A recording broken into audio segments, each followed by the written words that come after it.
welcome to 5-Star Wrestling. Okay, we're just going to do a little bit of a warm-up, so I want to hear you be nice and vocal. So, good evening, Newcastle!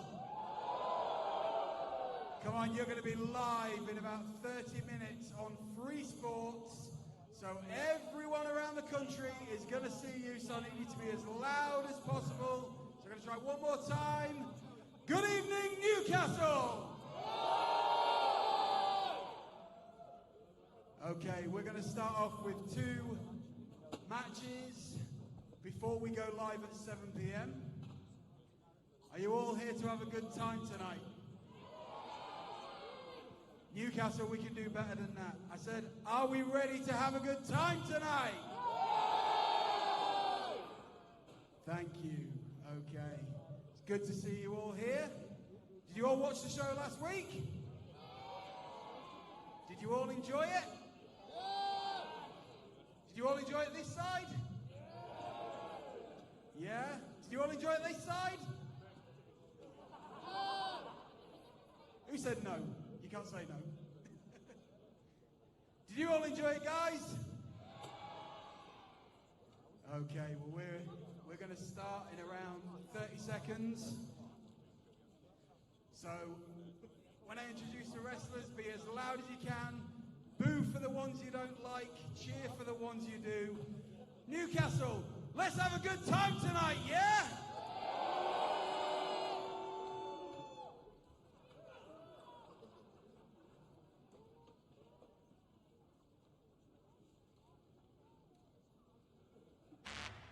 The following is a singles match set for 1 fall.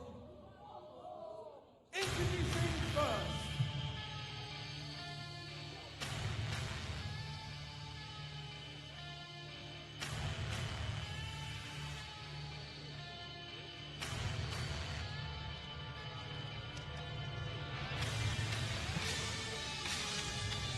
Making his way to the ring from parts unknown, this is Screwface! Welcome everybody watching live on the Facebook live stream. 5-Star Wrestling live at the Metro Radio Arena in Newcastle. We are bringing you these special bonus matches on our Facebook Live and opening up with the mysterious, the intimidating Screwface. I am Greg Lambert, joined as always by Joe Henry. Joe, great to be in Newcastle. What can you tell us about this Absolutely, Greg. individual? Thank you for the introduction, Greg. It's great to be back again. We are excited to be here in Newcastle. This gentleman is one of the few individuals that I have to say I have not actually faced in my professional wrestling career. Usually I've got some insight to give you directly from my own experience, but I haven't faced this individual. What I will say, though, is I've seen him compete many times, and he has an intensity. He has an absolute intensity and focus. Well, it'll need to be intense and focused this evening in front of the Newcastle crowd, because he's facing a gentleman who is quite well known in this neck of the woods.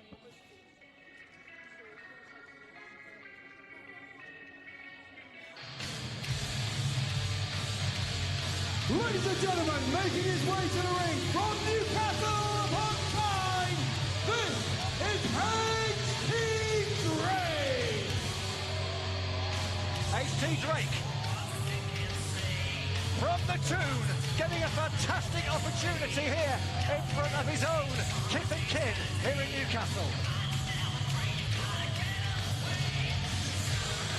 I will say, Greg, this is someone that I've seen compete many times. This is H.T. Drake. He is hungry and he is looking for an opportunity. This is a very hard worker right here. And again, he's someone that's also very intense. I expect this to be a very physical matchup indeed. Absolutely, we've got 2 guys who both look the part. 2 guys who can take a lot of punishment.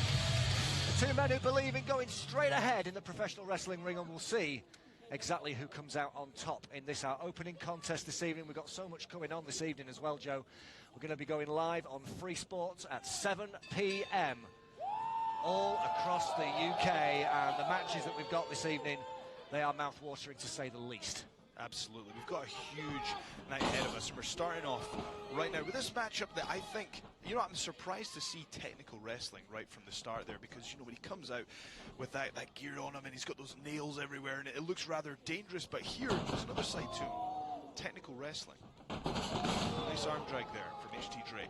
Yeah, absolutely. Screwface has been on the British wrestling scene for a number of years, but only in recent years did he adopt this rather frightening persona when he comes to the ring, like you say, with the spikes and the mean demeanor, and proving that he can technically wrestle, as you say, Joe, with the side headlock, followed by the shoulder block, knocking HT Drake down.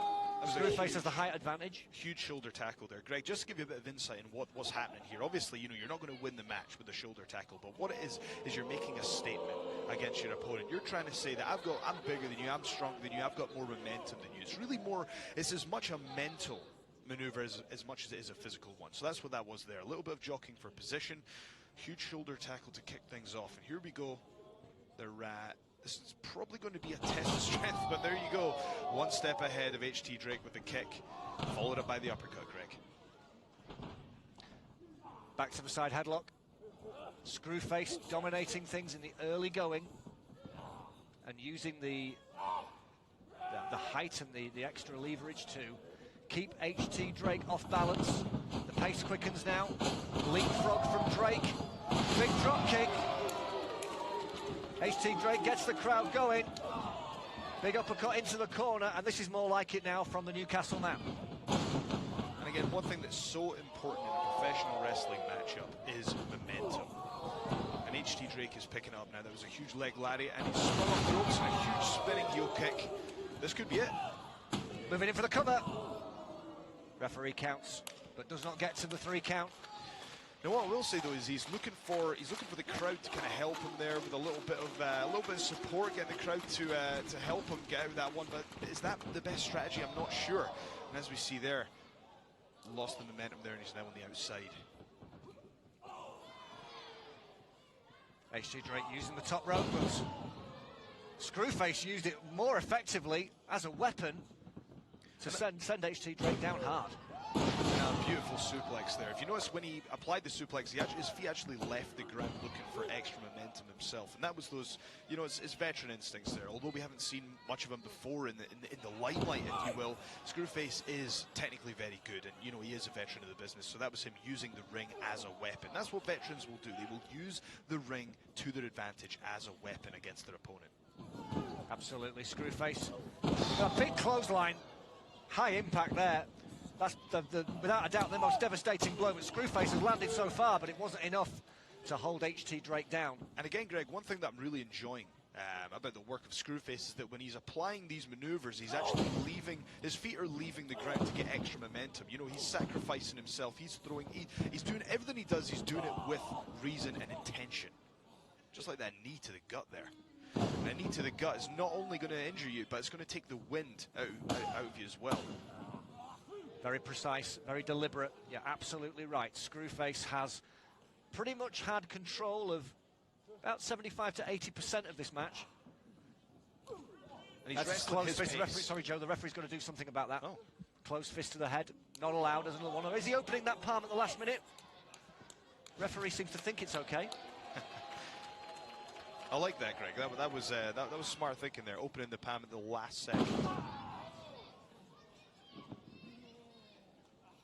And if you notice, Greg, he's actually trapping the right foot there with his foot so he can apply the hold to the other one there, making it even more uncomfortable. Snapmare takedown. Oof. I don't know what you call that, Greg, but it was effective. Again, it was the exact same area where he placed the knee before. I mean, you're not, as I say, you're looking to take the wind out of your opponent here. The more you take away the ability to breathe for your opponent, the more that you can pick up the pace and wrestle the match to the pace that you want. Look at that again, applying more damage to the abdomen area. Very impressed with Screwface so far. He's dissecting HT Drake at the moment. He seems to be just changing it up in terms of the angle of his attack. And HT Drake has just decided that it's a couple of good old forearms to the face are the best equaliser here. Moves in now with a roll-up. Referee just slightly out of position, and that may have cost HT Drake a valuable second right there. Only a 2 count. Screwface moving in with a clothesline. Nice counter from HT Drake into the Northern Lights suplex. 1, 2. Once again, not enough for the Newcastle man to get a big victory here in front of his hometown crowd. Big body slam now, perhaps, yes. HT Drake getting Screwface up, getting the big man up. That was an impressive show of strength.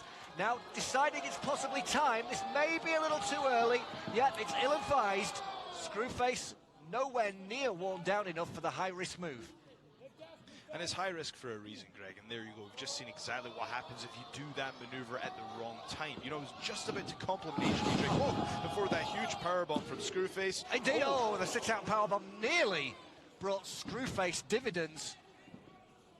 What I did like was the body slam there. You don't see enough of those nowadays, Greg. Very simple but effective maneuver, and that's what I like about Screwface's his arsenal here. Simple but effective, again with the uppercut there.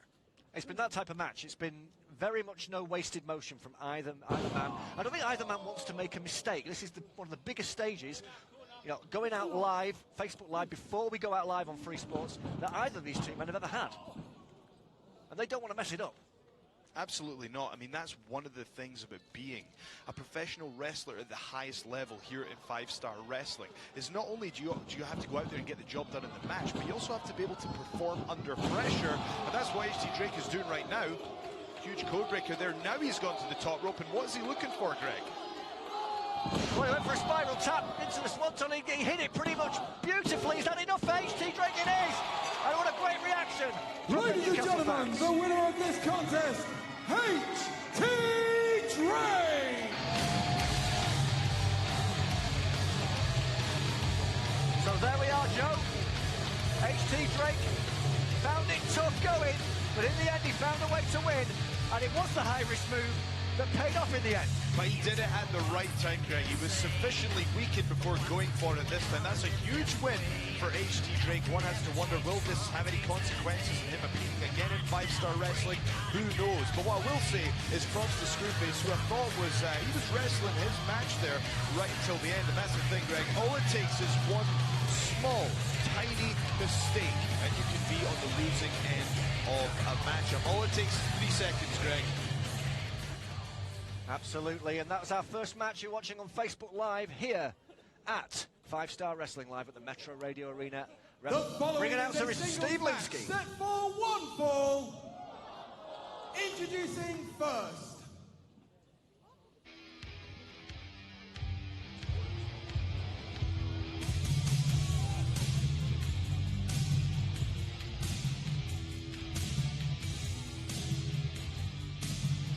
Well, we talked about intimidation. Here's a man who wrote the book on it. Making his way to the ring, this is Jack Jester!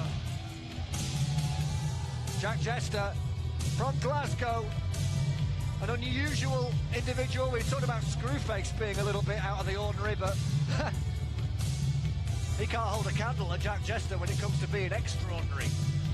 Well, Jack Jester's been around the wrestling business for a long time. Don't let his appearance fool you. He is as good as they come in the ring. But yes, there is that darker side to Jack Jester. He's got a presence to him, and that's a huge part about what being a professional wrestler is. Because as I said, Greg, this is a mental game as much as it is a physical one. And one has to suspect that any opponent is going to be intimidated by Jack Jester, who's been there and done it a zillion times in this ring. He's going to go tonight.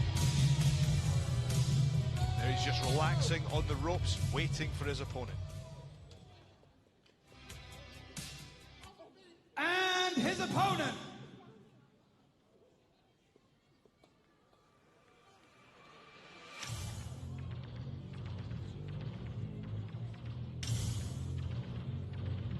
So Jack Jester coming off a big victory last week against the Primate.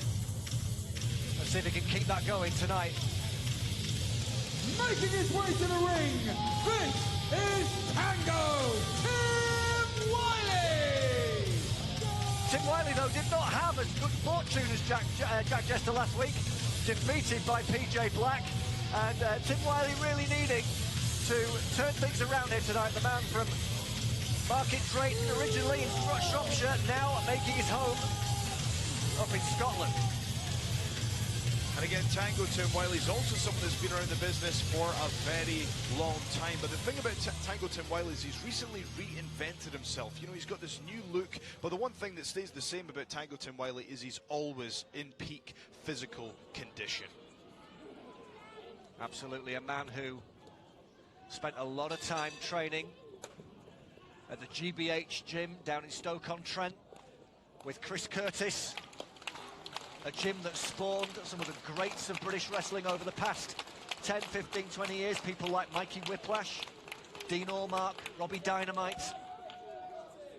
And Greg, they're just some of the greatest of their generation when it comes to British wrestling. Mikey Whiplash was, you know, my main trainer. He's basically a huge part of the reason that I've kind of got somewhere in this business. So that is a very elite squad that you're talking about there. So to be a part of that is a big thing in British wrestling.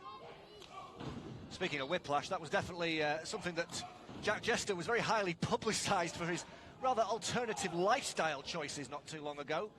Became a bit of a notorious figure in the newspapers up in Scotland for that. Do you know what I will say? The thing that I respected about how he handled that situation was, you know, yeah, he owned it, and just like he should have, you know, he did the absolutely right thing.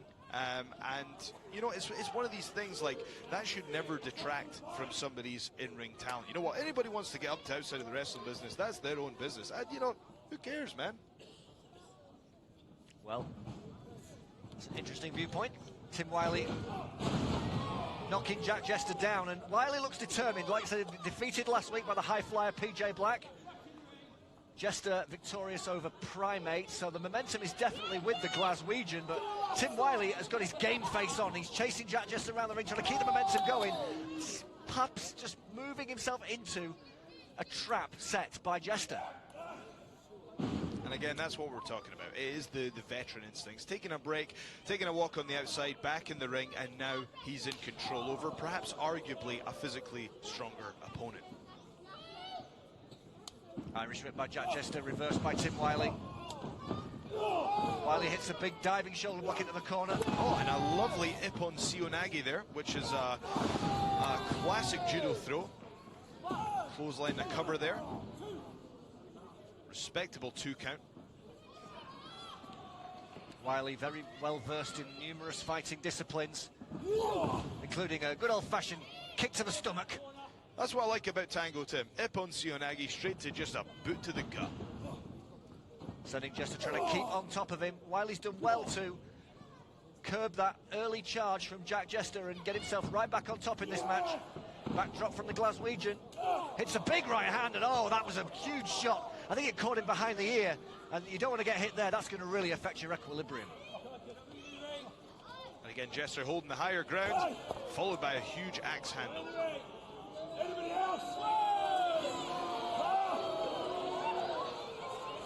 Jack Jester outside the ring, huge friend of Drew Galloway, who we saw in 5-Star Wrestling last year on our Dundee special, live on television, the first live British wrestling special for 3 decades or more. Drew's gone off to America, and Jester is determined to take his friend's spot right at the top of 5-Star Wrestling. I mean, when you mention Drew Galloway, that's just one of many huge top talents that have appeared here in 5-Star Wrestling. I mean, am I right in saying, Greg, that John Morrison defeated AJ Styles to become the 5-Star Wrestling champion? Oh, you know you're right there, Joe. And we are going to see, as we talk about some of the matches that are coming up later tonight, the main event. John Morrison defending the 5-Star Wrestling Championship against the All-American Jake Hager. That's going to be one definitely to look out for. It's going to be an interesting clash of styles, to say the least. Here comes the cover. Do you know, I actually like that alternative pin cover there. That was like using his whole body weight to cover both his upper body and his lower body. Didn't quite get the 3 count, but it was interesting nonetheless after a nice spinning neck breaker there. Tim Wiley using the power, the upper body strength, body slamming Jack Jester, staying on top of him. Been very impressed with Tim Wiley's focus in this match here this evening. Again, though, that split second to get the crowd on board, is that going to cost him here? And it is. Not Wiley's strength going up to the 3rd floor. Jester's strength is very much this reverse pile driver if he can hit it. Oh, and he did. He planted him just like he did Primate, and Jester is 2 wins out of 2 in 5-star wrestling. The winner of the match, Jack Jester! Jester's on a roll, and surely this man is going to be going to 5-star wrestling management and saying, you're going to put me on the live free sports show. I've done everything possible. I've beaten 2 men you put in front of me on the bonus matches, on Facebook Live.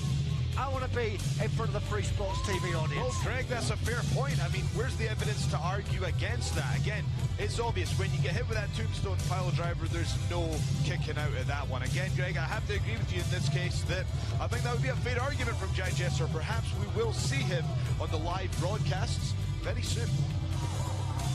So this has been 5-Star Wrestling, getting you warmed up for our evening's entertainment here at the Metro Radio Arena in Newcastle. So much to come. We mentioned John Morrison versus Jake Hager for the 5-Star Championship. We have got the first ever 5-Star Tag Team Champions to be crowned when Max Money, that is the team of Adam Maxted and Charlie Sterling, face off against Jody Fleisch and El Ligero. We've got the Tap or Snap Championship defended. It's going to be Mark Haskins versus Rey Mysterio. What a fish out of water Mysterio's going to be. How good is he? Can he survive against the submission specialist? Rob Van Dam versus Zach Gibson. So much more to come. We're back at 7 o'clock, but this stream will continue on Facebook Live right the way through, and we'll be live on Free Sports on television. 7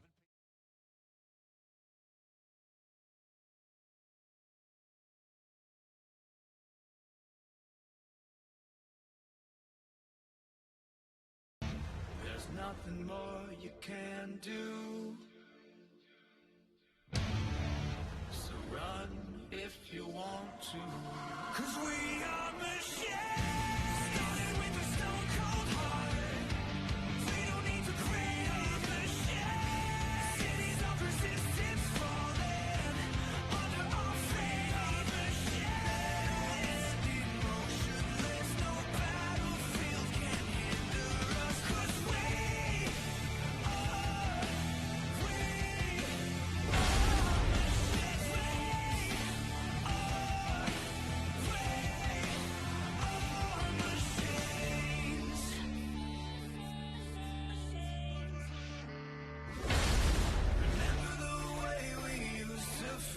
before we were made from steel, we will take the field again, an army of 1,000 men.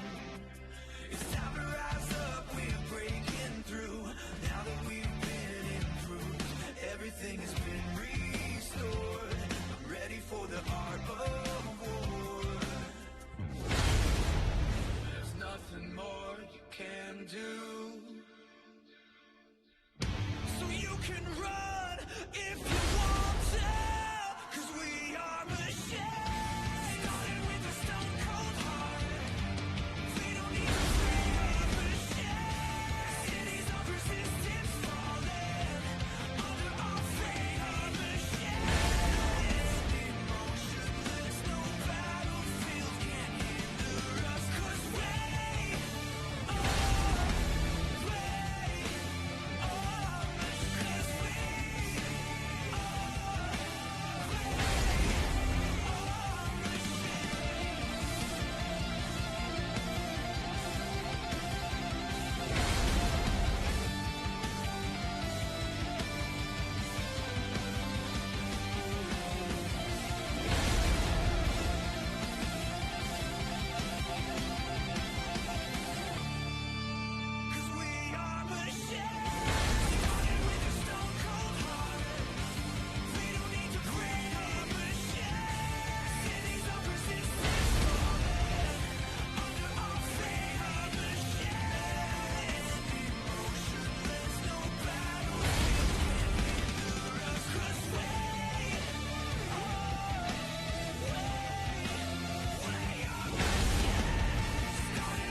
take us far from home, far from all the things we know. Used to feel my body shake, I won't ever break another bone. We ran out of luck, I know. Now we're indestructible. There's nothing more you can do. Run if you want to, 'cause we are machines. Started with a stone cold heart. We don't need to create a machine. Cities of resistance falling under our feet. Machines, emotionless, no battlefield can hinder us. 'Cause we are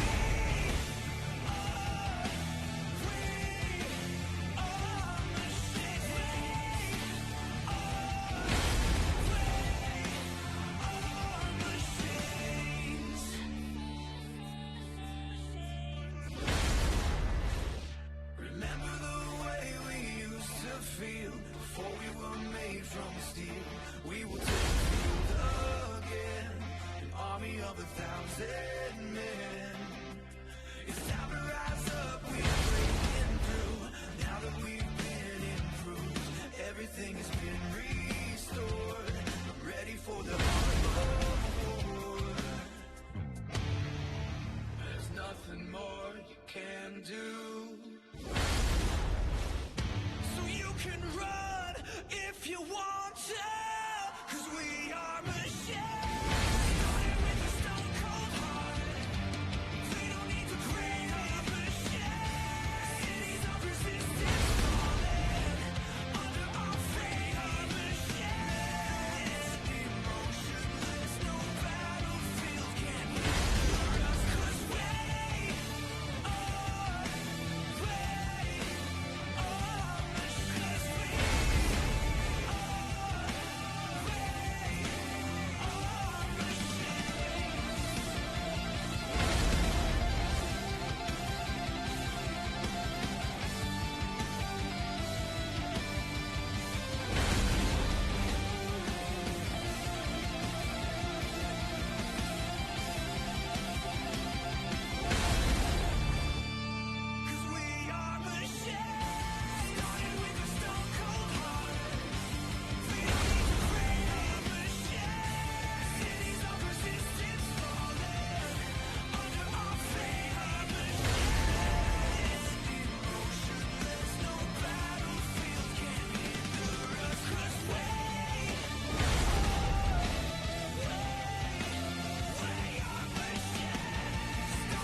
Everything starts at 7 o'clock, live on Free Sports with 5-star wrestling. British wrestling on your television.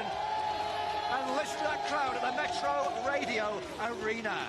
Greg, the crowd are ready because last week we had a huge week of action, but you know what, Greg? I think tonight might be even bigger and better. Can you give us a quick rundown? I certainly can. Greg Lambert with Joe Hendry live in Newcastle. The Tag Team Championships are on the line. For the first time ever, we will crown 5-star Tag Team Champions as the Phoenix Jody Fleisch and El Ligero face the team of Max Money, Adam Flex Maxted and Charlie Sterling. Now, Greg, who's your money on for that one? Because you know what, I kind of like Max Money. I thought they had a bit of attitude, a bit of swagger, and I enjoyed it. Well, you know, they are the money men, but there's other matches too, Joe. For example, the man who everybody was making notice of last week, he made a statement, Liverpool's #1, Zach Gibson. He's going to take on one of the men that he flattened with a title belt as we went off the air last week, Mr. Thursday Night Rob Van Dam. Well, listen, Greg, everyone had an opinion on it. You either liked Zach Gibson or you didn't. But like I say, everyone had something to say. He wanted to make a statement, and what better way to make a statement than to defeat Rob Van Dam? Do you think he can do it? We will find out tonight live on Free Sport. Speaking of making a statement, Rampage Brown did that last week when he defeated Moose, but it was controversial, so we're going to put them back together again for a rematch tonight. And also on the line tonight, the Tap or Snap Championship, the master of the 619, Rey Mysterio. Listen to that crowd, a lot of followers for Mysterio. He's beaten so many people by pinfall over the years, but can he win a submission match against the champion Mark Haskins? Do you know what, Greg? This is the dream match that I didn't know that I wanted. We've got Mark Haskins, who's a veteran of the UK wrestling scene. He's a reigning Tap or Snap champion, defending against the master of the 619. Actually, in the tag team division, as Warbeard, Dave Mastiff and Big Grizzly take on the Masters of Cool, Carlito and Masterpiece Chris Masters. And then how about our main event? We've got two of the biggest stars anywhere in the world going one-on-one for the 5-star championship as John Morrison defends the belt against the All-American Jake Hager. Now this is a controversial one because let's be honest, Jake Hager had to cheat. He had to cheat to get one up on Eddie Ryan, so a lot of people feel this isn't maybe fair, but fairness doesn't always factor into it. Tonight he's got a shot against the 5-star wrestling champion. All that to come. We are going to be kicking off with the vacant 5-star Tag Team Championship match. Let's go to Steve Linsky at ringside. The following is a tag team match scheduled for one fall, and it is the final of the 5-star Tag Team Championship. Introducing first,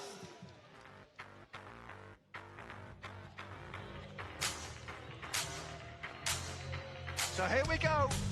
You said who's your money on? Well, I know who their money's on. Max Money's money is always on themselves.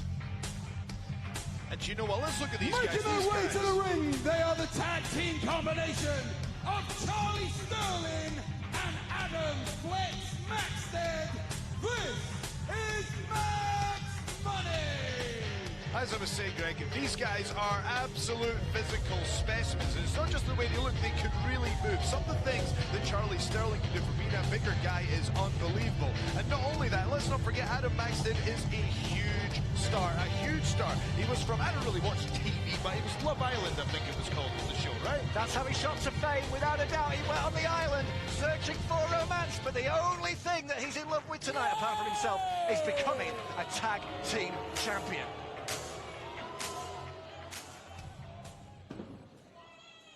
It's going to be a clash of styles. Here come the opponents. And their opponents.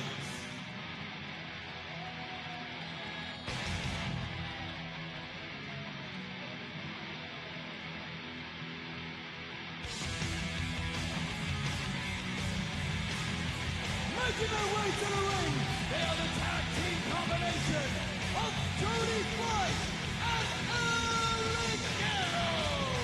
And the Mexican sensation, Joe, an adopted son of Great Britain, wearing the colours of the place that he calls home. Along with the Phoenix, the High Flyers tore the house down last week, scoring an impressive victory over Warbeard, Mastiff and Grizzly, Maxted and Sterling. A questionable win over the Masters of Cool, Carlito and Chris Masters. That's how the semi-finals panned out. The final is about to start.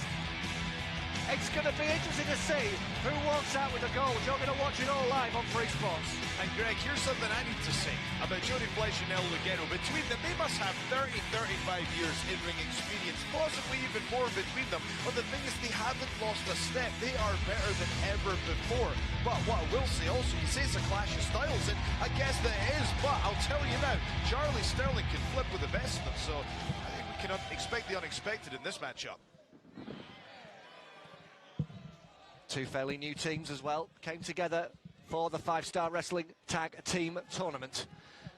Both victorious, their first time teaming with each other, and it's going to be really exciting to see whether the powerhouses, the Northern Irishman, the man from Bristol, Charlie Sterling, can defeat the luchador from Los Sancho, Mexico, and the high-flying Phoenix from Walthamstow. Born in Manchester, an adopted, well, he's not an adopted Northerner, he is a Northerner, he was born in the north.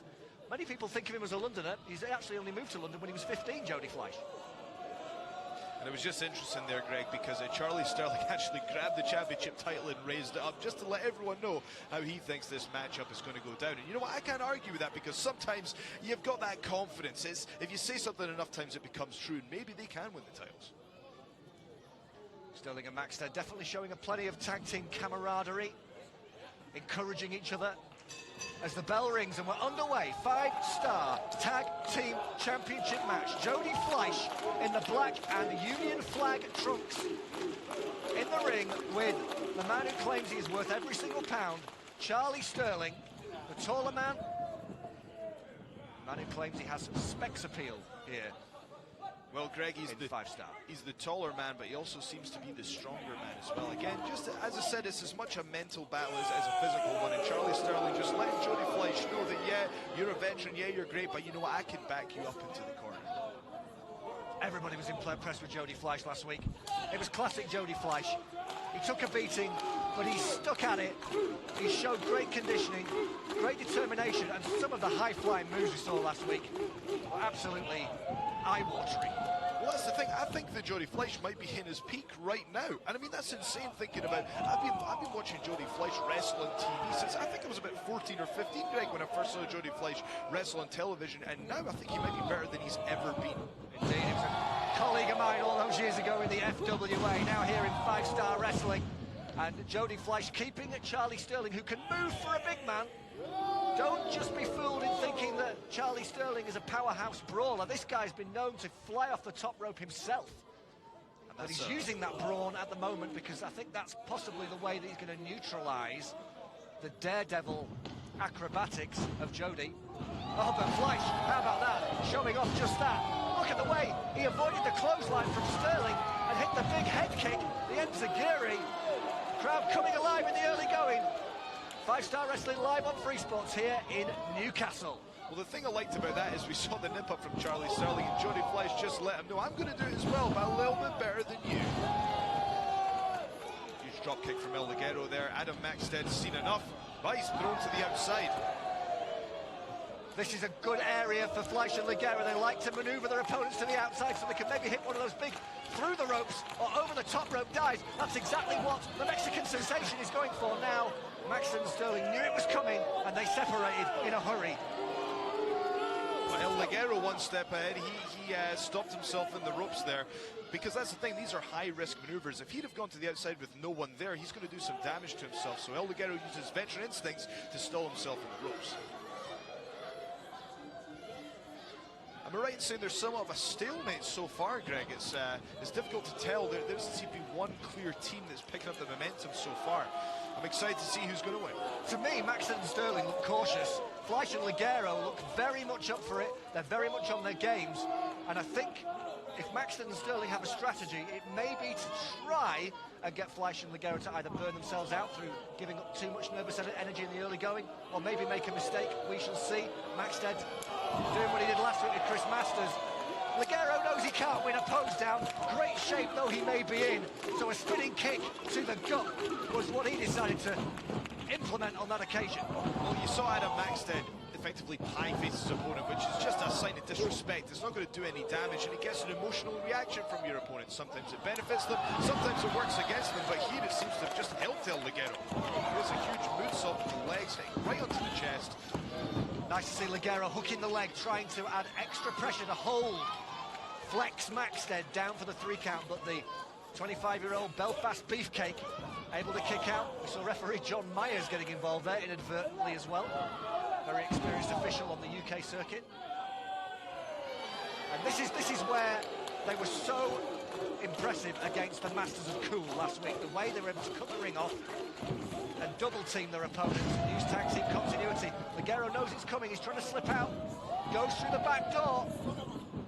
And Sterling, a former gymnast growing up, goodness me, he got some hang time there, but not exactly as he envisaged. Here comes the Phoenix. And immediately, Sterling again able to use that extra poundage to manoeuvre him into the corner. Sterling is using the power pretty well at the moment, but he just can't keep the slippery Fleisch and Ligero grounded for any period of time.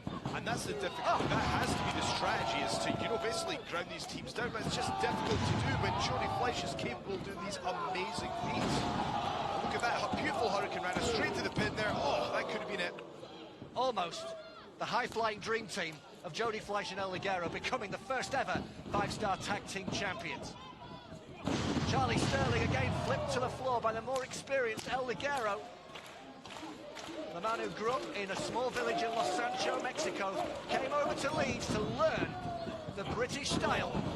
And goodness me, how he's managed to combine that with the lucha libre style of Mexico, famous the world over, to such good effect. And El Ligero just seems to be one step ahead of Charlie Sterling. He seems to have an answer for absolutely everything, but Maxted is bending the rules, if you will, and taking El Ligero straight to the ropes. And I'll tell you what, those ropes are no joke. I won't want to get my face busted off them, I'll tell you that. It's like a broken nose easily right there. And now is where we see Max Money take over and bring the momentum in their favour. What they need to do is they need to break down El Ligero and Jody Fleisch. They're choosing to focus on El Ligero, and there we go. There's that shoulder straight to the abdomen, which takes away that cardio, which allows El Ligero to be so explosive.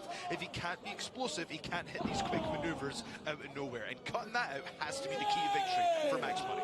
Now I'm going to ask you something here, Joe. Yes. The move from outside the ring, which turned this match around, do you think that was desperation on the part of Max Money, or was it a calculated plan? I think calculated is the perfect word, Greg, because look, Adam Maxted is a smart guy. He knows business and he knows in the ring. He's going to do the right thing at the right time. I know him personally, and I know for a fact he does not care about Love Island or reality television or anything like that. I knew him before all that, and he did that to get exposure for his professional wrestling career. When I met him, he was a trainee, and I knew instantaneously that he was going to be a big star. So 100%, I'm telling you, that was calculated. Well, you say that, but that, however, was maybe not so calculated. No, it wasn't, and you may say that, but Maxted was constantly on his phone to his agent backstage earlier today, setting up personal appearances. You're right, he is business-minded. He cares about his career, both in the ring and out of the ring. And speaking of out of the ring, that is exactly where Charlie Sterling is right now, in the ring. Jody Fleisch is taking it to a man who now bases himself just up the road in Durham, but I don't think has that many fans here tonight, because they all are behind the Phoenix and the Mexican sensation. Here comes Fleisch, using the top rope, springboard dropkick, Maxted in the back to the outside. Sterling, though, bided his time before he came back in. Smart wrestling again from Charlie. Now, was it perhaps lucky for Adam Maxted he was facing away from Jody Fleisch, because if he was facing towards him, Jody Fleisch could have hit his finisher right there. Nice handspring. Knocking down Max Money one more time there. Jody Fleisch, and look at the double team here from the High Flyers. Sending Ligero over the top with a huge somersault plancha dive. Absolutely, Jody Fleisch just giving him an extra bit of momentum on the way out there. Picture perfect. Sterling is all over the place. He is staggering like someone on a stag night on the streets of Newcastle. 1, 2, oh! And that was so close to crowning the first ever 5-star tag team champions. Tag team wrestling. You go back over the years in Britain, all the way back to the likes of the Royal Brothers, the British Bulldogs, And now these two tandems are going to follow in their footsteps by winning a huge match on live television. Sterling catches Jody in midair with the powerbomb, and Ligero has to intercept at the last possible second. That was very impressive from Charlie Sterling there. The reaction speed there to catch him in a last-second set-out powerbomb. El Ligero just saves the matchup. Sterling now setting up Jody Fleisch. He's got him on the top rope. He hits him with a big right hand. Maxted coming in. They've got a 5 count to hit the big double team. Referee telling them that. Here comes Ligero. He's going to need to try and cut him off. Sterling, though, keeps the Mexican away, swatting him like an insect. The smaller man's going to try and find a way to help Jody Fleisch, or maybe he's just bought Fleisch some time, because Jody is fighting him off. And what we're going to see here, Ligero surely can't, with the help of Fleisch, he surely can't take the man down. He does just that. Phenomenal. That was looking rather precarious for Jody Fleisch there. That is not a situation he wanted to be in there. El Ligero making the save, and what's El Ligero got in mind right now, or what's Jody Fleisch got in mind? Oh, it's that assisted Hurricane Rana taking out both members of Max Money there, and the crowd are right behind Jody Fleisch and El Ligero. Well, this is exactly what happened last week. Ligero and Fleisch took plenty of punishment, but their cardiovascular conditioning was able to turn the tide. But Maxted once again able to isolate. I'll tell you what, no amount of cardio is going to save you from getting hit with a big bar of steel, which is just what happened to El Ligero right now. Clothesline from Maxted. Wait a second, look at this. Drop kick into a spine buster. Sterling's got Jody Fleisch pinned, and Max Money are the first ever. Ladies and gentlemen, the winner of this match and new 5-star tag team champions, Adam Maxted, Charlie Sterling, Max Money. First ever, that is, 5-star tag team champions. That is huge for Max Money. That you have to respect that. They set out to achieve this, and they have done it. Look at those beautiful 5-star wrestling tag team championships. That is amazing for a tag team that only just started tagging together. It's amazing because they've only just started tagging together, but it feels like they've been a tag team for years, Greg. This is only the beginning for Max Money. Absolutely, then in the end they were able to isolate Jody Fleisch. The 2-on-1 was key in this match for Maxted and Sterling, and Max Money are taking the gold home with what they call the flex account. That was that double team move, the flex account. The flex account, I like it, Greg, I like it. New champions, first time champions. We are making history here on 5-Star Wrestling Live on Free Sports. A great effort from Ligero and Fleisch, but in the end, the UK upstarts were just too strong. Now, Joe, everybody who watched the show last week, as we hear the big round of applause for Jody Fleisch and El Ligero for that sterling effort, pardon the pun. Everybody who watched the show last week, Joe, will have been talking about Liverpool's #1, Zach Gibson, and his actions throughout the show. This is what he did. So this happened after Zach Gibson got disqualified early in the evening for kicking Rey Mysterio in the groin. He came out at the end of the 5-Star Championship match where John Morrison had successfully defended against Rob Van Dam, and he knocked out Rob Van Dam with the 5-Star Championship belt, and he knocked out John Morrison with the 5-Star Championship belt. Gibson furious that the Americans were in the main event and not him, not a Brit. He held up the 5-Star Championship belt, and then he looked into the camera and he delivered a chilling message. The next time, Greg, not everybody liked his message, but Zach Gibson was the talking point. There point. will be consequences. Consequences, Joe. That's what he warned. He said the next time the Americans are in the main event, there will be consequences. Well, the Americans are in the main event tonight, Joe. They are indeed, Greg. It's going to be a huge week here in 5-Star Wrestling. What else can we hear about what's coming up tonight, Greg? It's a huge week in 5-Star Wrestling. Well, absolutely. What's coming up tonight is what's coming up very, very soon. And I put the emphasis on the word soon because it's going to be that grudge match, Zach Gibson versus Rob Van Dam. Let's go to Steve Linsky.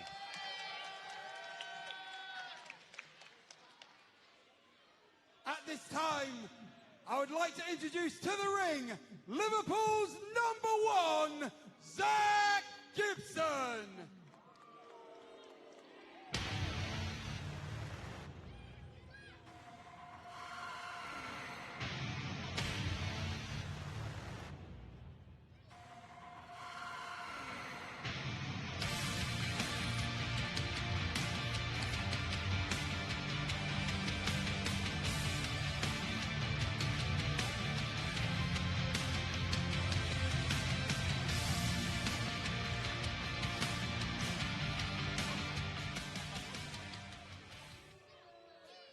I am Liverpool's #1, Zach Gibson. Soon to be recognised as 5-Star Wrestling's #1. Soon to be recognised as the UK's #1, and soon to be recognised as the world's #1. And for the second week on the bounce, they've sent me out to Basketball Highlights 99. Generic music. Despite the fact that every single Yank in the back walks out to unique custom entrance music. 100% of the budget being blown on these overappreciated, overpaid, washed up Americans. I walk out here to generic music when last week Rey Mysterio had his world famous fire-breathing dancing girls. This story has been going on for years in this country. 30-odd years in this country, where the British play second fiddle to a locker room full of overrated Americans.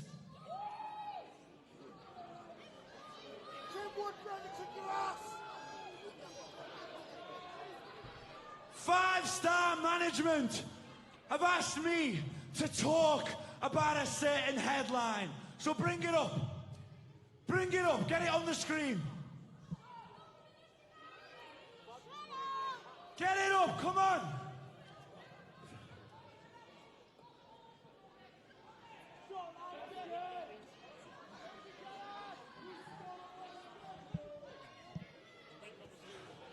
Looks like they've spent all the budget on Rey Mysterio's taxi and massage.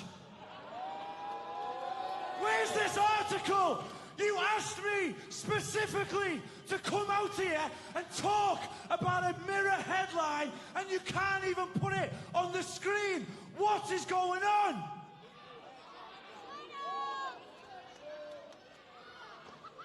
The headline read, Rey Mysterio may be going back to the huge American company, regardless of the fact that after the show last week in Liverpool, no one was talking about Rey Mysterio. No one was talking about Carlito or Chris Masters, because every single person, hashtag 5-Star Wrestling, at 5-Star Wrestling, every single person and their dog was talking about Liverpool's #1, Zach Gibson. I'd go as far as to say the only person talking about the all-American American, Jake Hager, who has been gifted a heavyweight title match today. The only person talking about him was the promoter, Mr. Hinkles, because he's a mark, because he's a fan, because as we all know, his ma tucks him in at night in his all-American bedspread, and she kisses him on the forehead, and she whispers into his ear, "We the people." It is a well-known fact that the people who run this company have a very, very, very sticky All-American American calendar. And it is a well-known fact that there is only one person in this room who belongs in the main event, and he's stood in the ring, setting this room on fire with a microphone. Liverpool's #1, Zach Gibson. Now give me the match that I deserve. Well, once again, Zach Gibson, some really cutting remarks to say. And I have to wonder, Joe Hendry, how much five-star management were actually punishing Zach Gibson by trying to embarrass him like he's been trying to embarrass them. But look who's come out, it's Jake Hager. I'm flattered that you know my name. Everybody in this building knows who I am.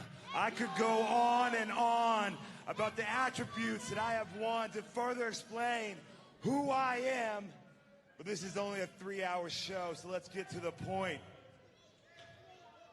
What happened to this country? Huh? I said, what happened to this country? Used to be a global power. Now the only thing people are talking about is who Prince Harry is marrying. An American. British wrestling was the home of strong style. Well, from my standpoint, your country doesn't look strong. Your wrestlers do not look strong. Donald Trump!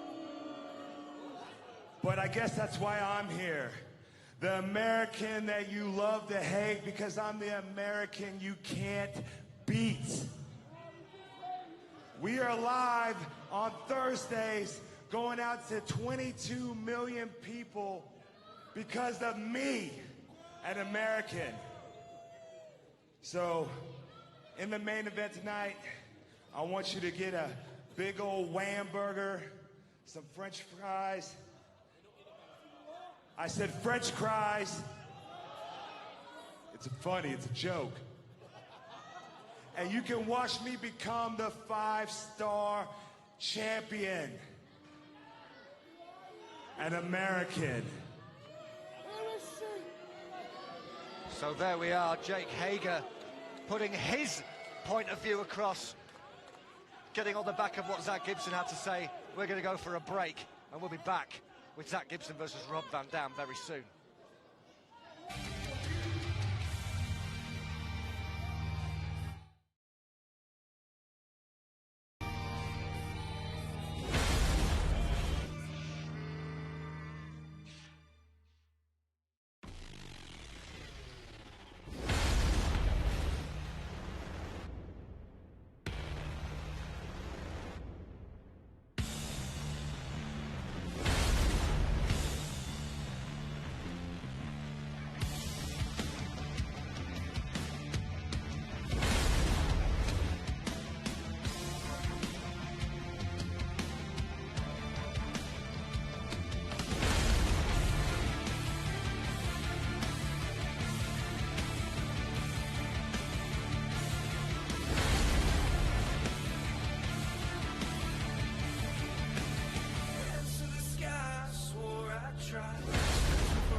Take us far from home, far from all the things we know. Used to feel my body shake, I won't ever break another bone. We ran out of room, I know, now we're indestructible. There's nothing more you can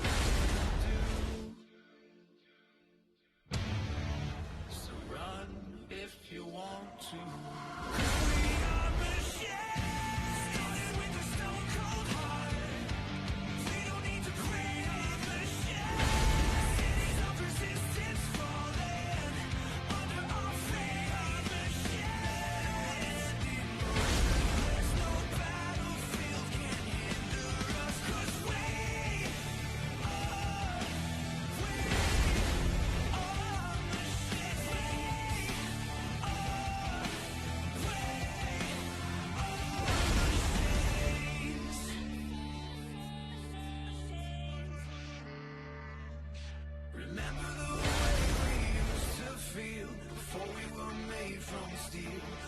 take the field again.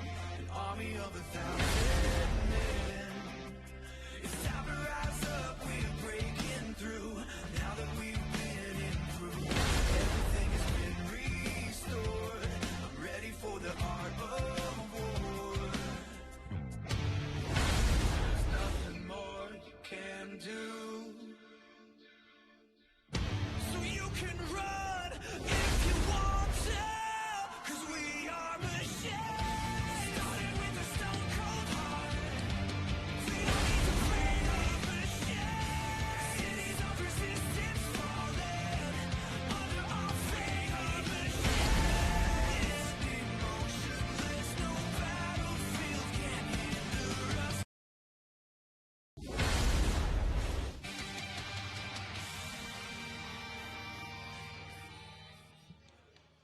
Well, during the commercial break here on 5 Star Wrestling Live on Free Sports, Zach Gibson pacing around the ring, clearly seething about some of the comments that were made by the All-American American Jake Hager and waiting for his opponent to emerge. And that's going to happen, I guess, very, very soon.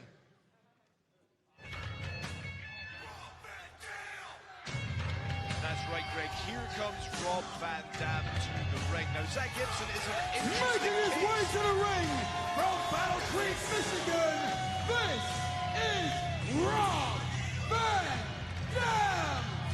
As I was saying, Greg, Zach Gibson's an interesting case because, you know, there's a lot of people who do not like his methods and the words that he says, but he's got a lot of support out there online as well. He's like, as I say, you have an opinion one way or the other about Zach Gibson. And one thing I respect about him is that he is standing up for his beliefs, whether it's, you know, somewhat misguided or not. He had some very harsh words for 5-star management there, so it's no surprise. I don't think they're going to help him by putting the graphic on the stage.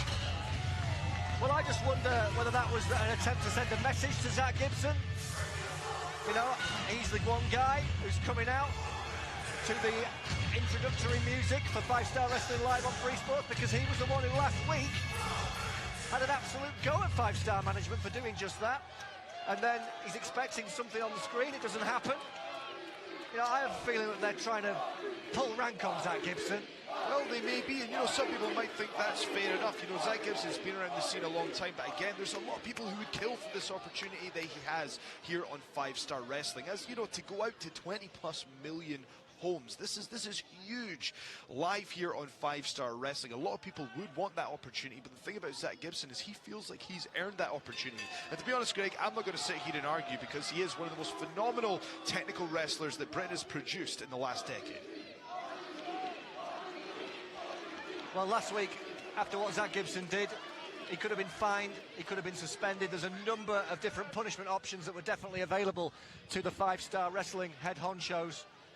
Instead, they're putting him in the ring with Rob Van Dam, and this is a match that RVD requested after Gibson smashed him in the head at the end of the match with John Morrison last week. And I think maybe RVD wants to teach the Motormouth Scouser a lesson and show him how it's done on the other side of the pond. And Rob Van Dam is one of the best in the business. He's been around for, oh my goodness, Zach Gibson's shown absolutely no respect to Rob Van Dam there, taking advantage wherever he can. Nice uppercut in the corner. Irish whip by Gibson on RVD to the other side. Gibson, look at the scowl on his face, the man from McGull, but perhaps taking too long. Rob Van Dam, it's incredible that the man has got such flexibility to be able to land that kick to the head from a standing position. And earlier on, just before the broadcast, we showed that the ropes have been tightened tonight, which is going to help the aerial maneuvers of the likes of Rob Van Dam, which is what we saw from that springboard kick there. Putting Zach Gibson in his place, and I think Zach Gibson knows who he is. Yeah, we saw some fantastic aerial action in the opening match with Fleisch and Ligero, but unable to win those tag team titles. New champions, Maxted and Sterling. And Gibson will be looking to try and get one in the win column for the first time here in 5 Star Wrestling against Mr. Thursday Night as he whips him again into the ropes. I just wonder if he's playing into Rob Van Dam's hands here, though, at the moment, keeping the pace quick, because that allows Van Dam to hit those strikes, those acrobatic moves that he's famous for. You know, it's interesting that you say Zach Gibson looking to get into the win column, because to be completely honest with you, Greg, the way that people have reacted to Zach Gibson made me almost forget about the results from last week, because although he didn't have a huge Huge dive to the outside there from Rob Van Dam. High risk, high reward on that occasion. But as I was saying, you almost forget that Zach Gibson needs to get into the win column because he made a statement. He's right. Everyone was talking about him. I mean, speaking of forgetting, Zach Gibson talks about one of the press articles this week in the Daily Mirror that's talked about Rey Mysterio. Yes. A few days before that, in fact, the day after last week's 5-Star Wrestling show in Liverpool, another article in the Daily Mirror was talking about how Zach Gibson stole the show. So once again, he's being selective, Joe. Well, he's being selective, but he's also reversed the Irish whip maneuver attempt into... Beautiful hammerlock takedown Absolutely. by Liverpool's number one. It's like a hammerlock DDT there. As always, Gibson attacks the arm. He's looking to try and wear down the limb of Rob Van Dam, just like he did with Rey Mysterio last week, hoping to try and manoeuvre him into the Shankly gates. Mysterio was too elusive last week, and I have a feeling that's why Gibson, the only way he could slow Mysterio down was to boot him in the nether regions and get himself disqualified. Well, that is true, but again, let's not take away from the technical prowess that Zach Gibson has, which you're about to see here. Even like the pinfall cover that he went for there, he went for that cradle and he locked it up beautifully. He's just hit a suplex there with the arm for momentum as well. And again, just taking a second to remind the crowd exactly who he is. Doing the double thumb to mock RVD. That's the gesture that Rob Van Dam has made famous the world over.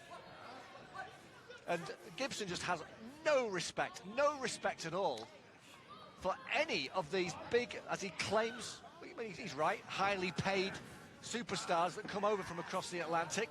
And interesting that Jake Hager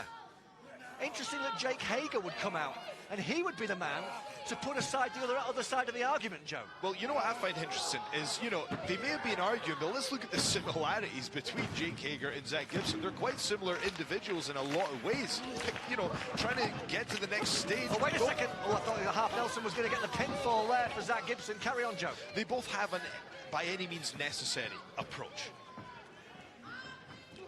Well, we'll find out if Jake Hager's approach can win him the 5-Star Championship later on tonight in our main event. Gibson and Van Dam exchanging hard shots across the jaw. Big shot from RVD. Gibson takes it. This man's got a strong jaw. RVD having to throw 3 more, and he still can't knock Gibson down.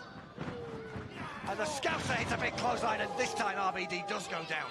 And the thing I loved about that clothesline is, did you see how close it was to the ropes? RVD had absolutely no time to react to that. As soon as he left the ropes, he was being met with the arm of Zach Gibson. Now again, you say that he has no respect for RVD, but maybe that's not a bad thing, because when people have too much respect, you know, they can't beat their heroes, if you will. Zach Gibson doesn't have heroes, he just has opponents. Irish whip from Liverpool's number one into the corner. Another big shot. It's very much a fight right now, and that's surely got to be the man from right up the man from the girls' alley. As you mentioned, he's a great technical wrestler. Oh, but, phenomenal. you know, this guy can get down and dirty with the best of them when it comes to brawling. Still can't hold Rob Van Dam down though, and he's still not beaten any of these, to quote him, highly paid American superstars, has he, Joe? No, and he's moved on to the gator hold here. He had a modified gator earlier. Again, he's using a combination of both. He's got that kind of that bruiser style, but he mixes it with the technical wrestling. The thing about Zach Gibson is he's always in control of his opponent, regardless of who they are. And you'll see that, yes, he uses, you know, certain smash mouth techniques, but he's always in control. He very rarely leaves his opponent. Dady staying on top of Rob Van Dam now. He's looking to try and set him up, hooks him up.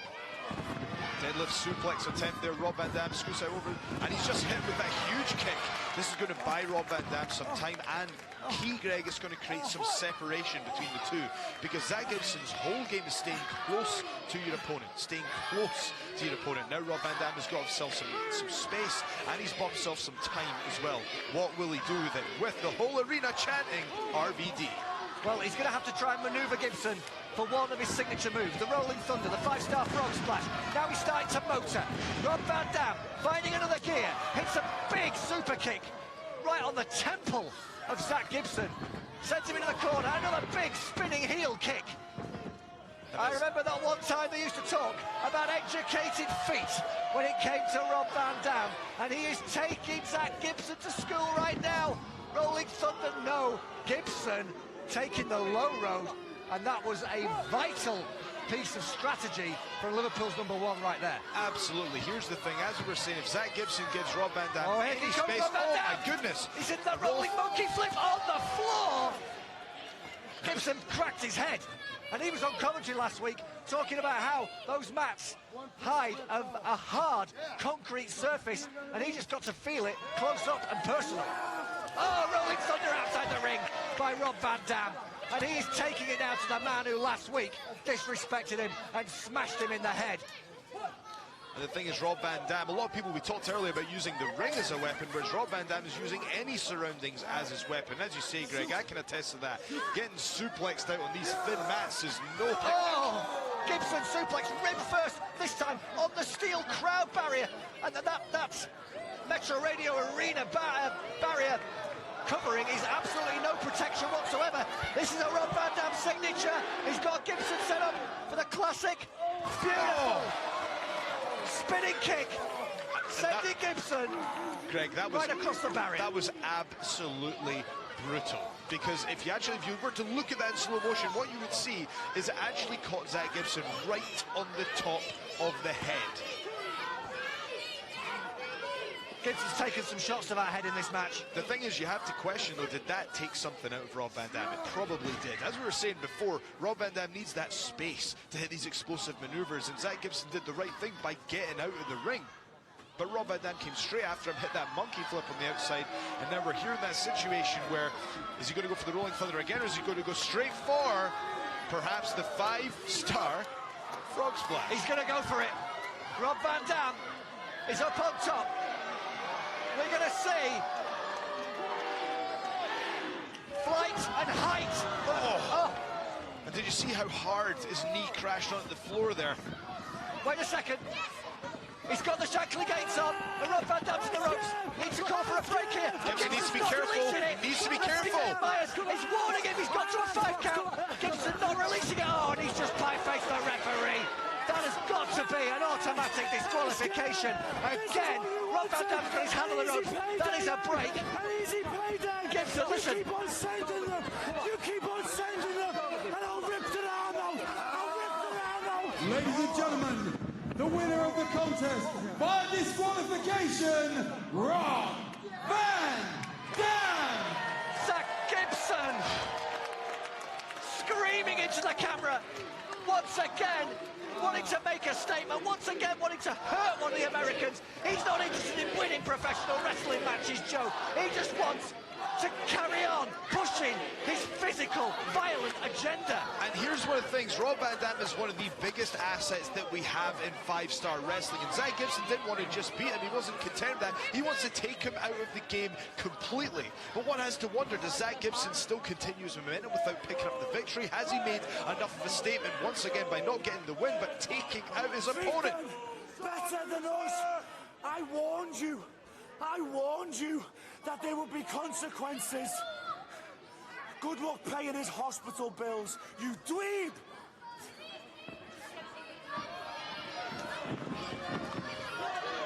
Wow. Consequences was the arm of Rob Van Dam, and I hope that RVD isn't injured. We're going to go to a break, and we'll be back with 5-star wrestling very, very soon. Because I think we need to just, before we do that, we need to just focus on what has happened one more time. For the second week running, Zach Gibson has got himself disqualified. Zach Gibson has thrown the rule book out of the window to make a statement, to push his agenda, Joe. I mean, the thing is, as we said, Rob Van Dam is one of the biggest assets that we have here in 5-star wrestling, and Zach Gibson just doesn't seem to care about getting the win. What are going to be what's the consequences for his actions? Because if he does this, we're going to have no roster left. I hope Rob Van Dam's not badly injured. He certainly seems to be leaving under his own steam. Hopefully, RVD will live to fight another day, and Zach Gibson, well, this man continues to dominate 5-star wrestling.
take us far from home, far from all the things we know.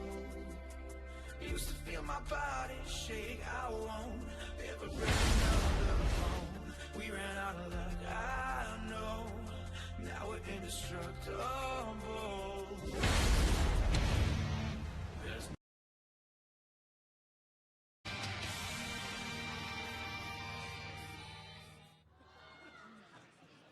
Well, we are back with 5-Star Wrestling, and you may see from the ring, it's very much a case of cool Britannia here at the Metro Radio Arena in Newcastle, and there's a very good reason for that, Joe. Absolutely, Greg. Look at the beautiful selection of jackets that he's got there in the ring. I saw him make his entrance last week, and I thought I got up my game here, so he's the reason I got a suit on tonight. So here we go. We're going to introduce the star of this particular talk show. At this time, ladies and gentlemen, it is now time for the Modcast!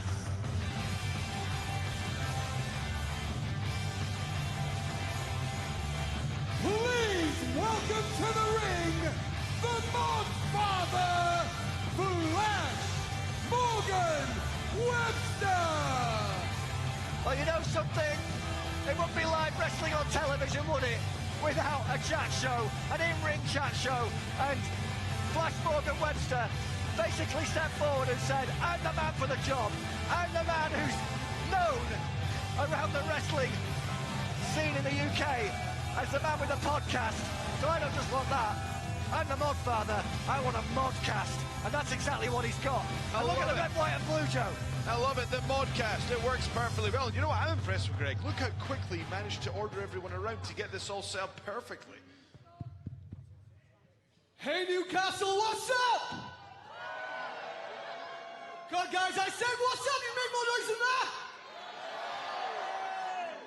I'm so happy to have my first edition of the Modcast here in Newcastle.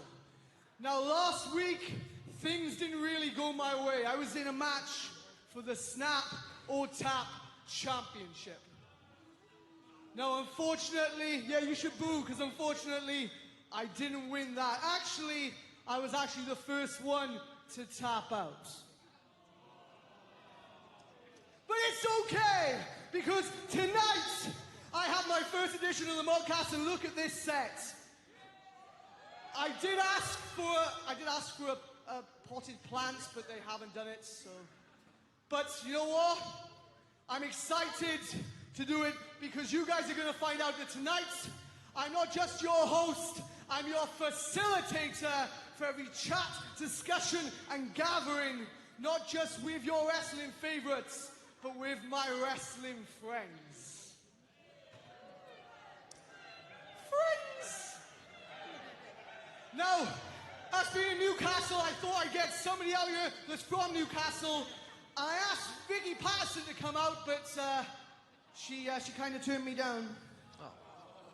But it doesn't matter, because I got somebody who's much prettier, who's much stronger, and who's much better than Vicky Patterson. Furthermore, here's my guest tonight. He's from Newcastle. It is Primate!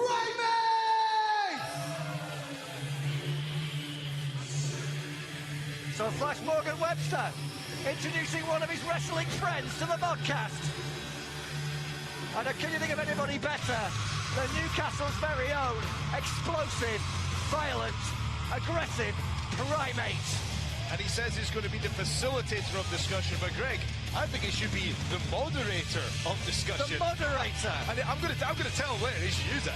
But if he's the moderator of discussion, he's going to have some serious skills, because when I think about talking segments, I mean, this gentleman here would be the first person that I'd put in, but he's about to show that he's multifaceted, because in ring there's no question about this individual's passion, heart, desire, and strength in that ring. Indeed, and he's going to get into the ring to come face to face with, I guess, the questioner of quadrophenia. Wow, wow, wow. Should we take a seat, my friend? Are these stable? I don't know.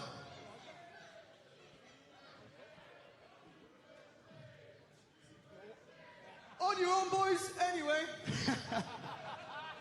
Jason, I'm so happy to have you as my first guest on the Modcast. Thanks How for are you having us. feeling, my Thank you. friends? I'm good. I'm good. How's Newcastle feeling?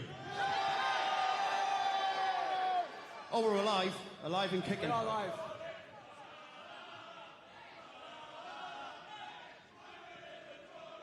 What can I say?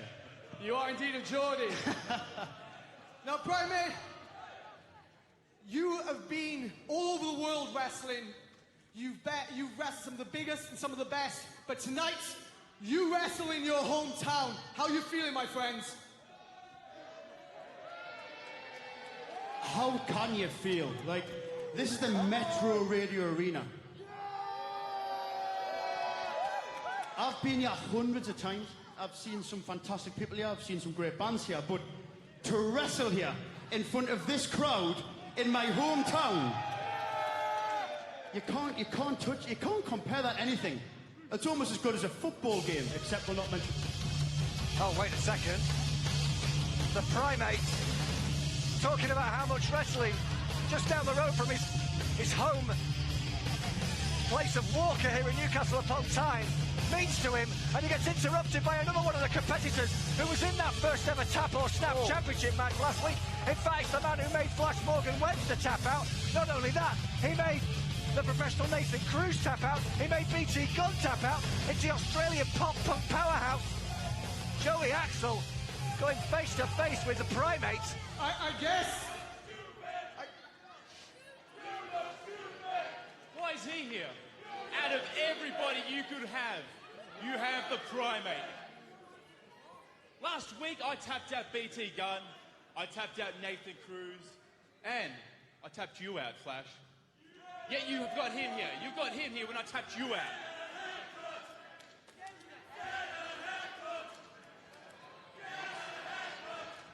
Hands off me or I'm going to tap you out. Back off. Hey, whoa, hey. Primate stepping between Webster and Axel, trying to play peacemaker here with the moderator. I'll tell you what, Primate's not Oh, wait a back second. down. Wait a second. Axel trying to take a cheap shot on the Newcastle native, and the Primate takes him down with a huge elbow, and Axel is bailing to the outside. Oh, wait a second, watch out. Here go. Oh, Axel throwing knives around the ring and going for Primate, taking out the knee, going for the hip, wrecking the Modcast set, throwing down those cool fashions that belong to Webster. And what's he got? Oh, my goodness. Using the clothes rail to stomp into the ankle of Primate. And Joey Axel is wrecking Primate's homecoming and destroying the Modcast set on his first night. Goodness me. Joe, we got to get some help out here. This is outrageous. I was enjoying this segment. We were getting to hear from Primate. He was very charismatic. Wait a second. That submission. Ayers rock lock. This is what he calls it, the Ayers rock lock. He made 3 men tap out last week, and he's got Primate right in the middle of the ring. And Primate is in absolute agonising pain, and he has to tap. Look at the strength of Joey Axel, this Australian pop-punk powerhouse, making such a name for himself here in 5-star wrestling. And I think Primate's got to be, he could have a dislocated, torn patella, broken leg, you name it. I mean, the crowd. Look at Primate, the crowd trying to get behind him, Joe, but he's fading fast, and Axel finally releases. I mean, this is not what you want to see. I mean, the crowd getting right behind Primate there, want him to come back, but just perhaps the damage was already done. I mean, we saw how many people tapped out to that submission before. He's just added one more victim to the list.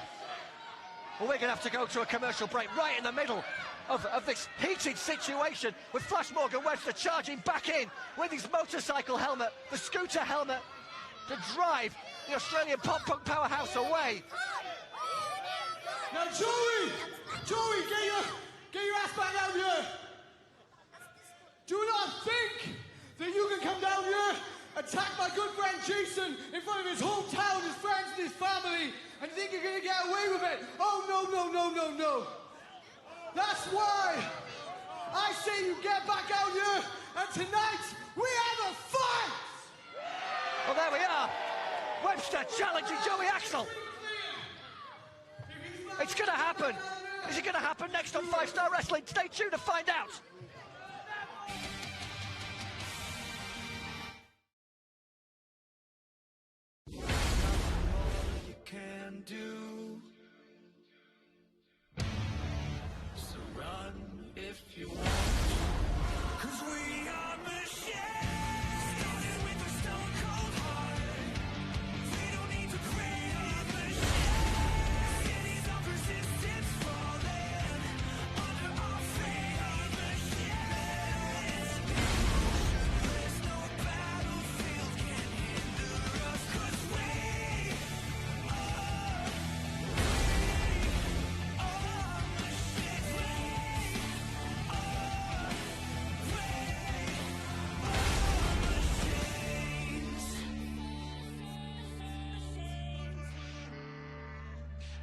Remember the way we used to feel before we were made from steel. We will take the field again. Army of 1,000 men. It's time to rise up, we're breaking through. Now that we've been in war, everything has been restored. I'm ready for the art of war. There's nothing more you can do. So you can run if you want to, 'cause we are machines. Started with a stone cold heart. We don't need to pray our machines. Cities of resistance falling under our fate. Machines emotionless, no battlefield can hinder us, 'cause we are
Well, we're going to have a quick look at what happened before the break. The Primate, the first guest on the modcast, but then Joey Axel crashed the party and basically beat down the home city hero.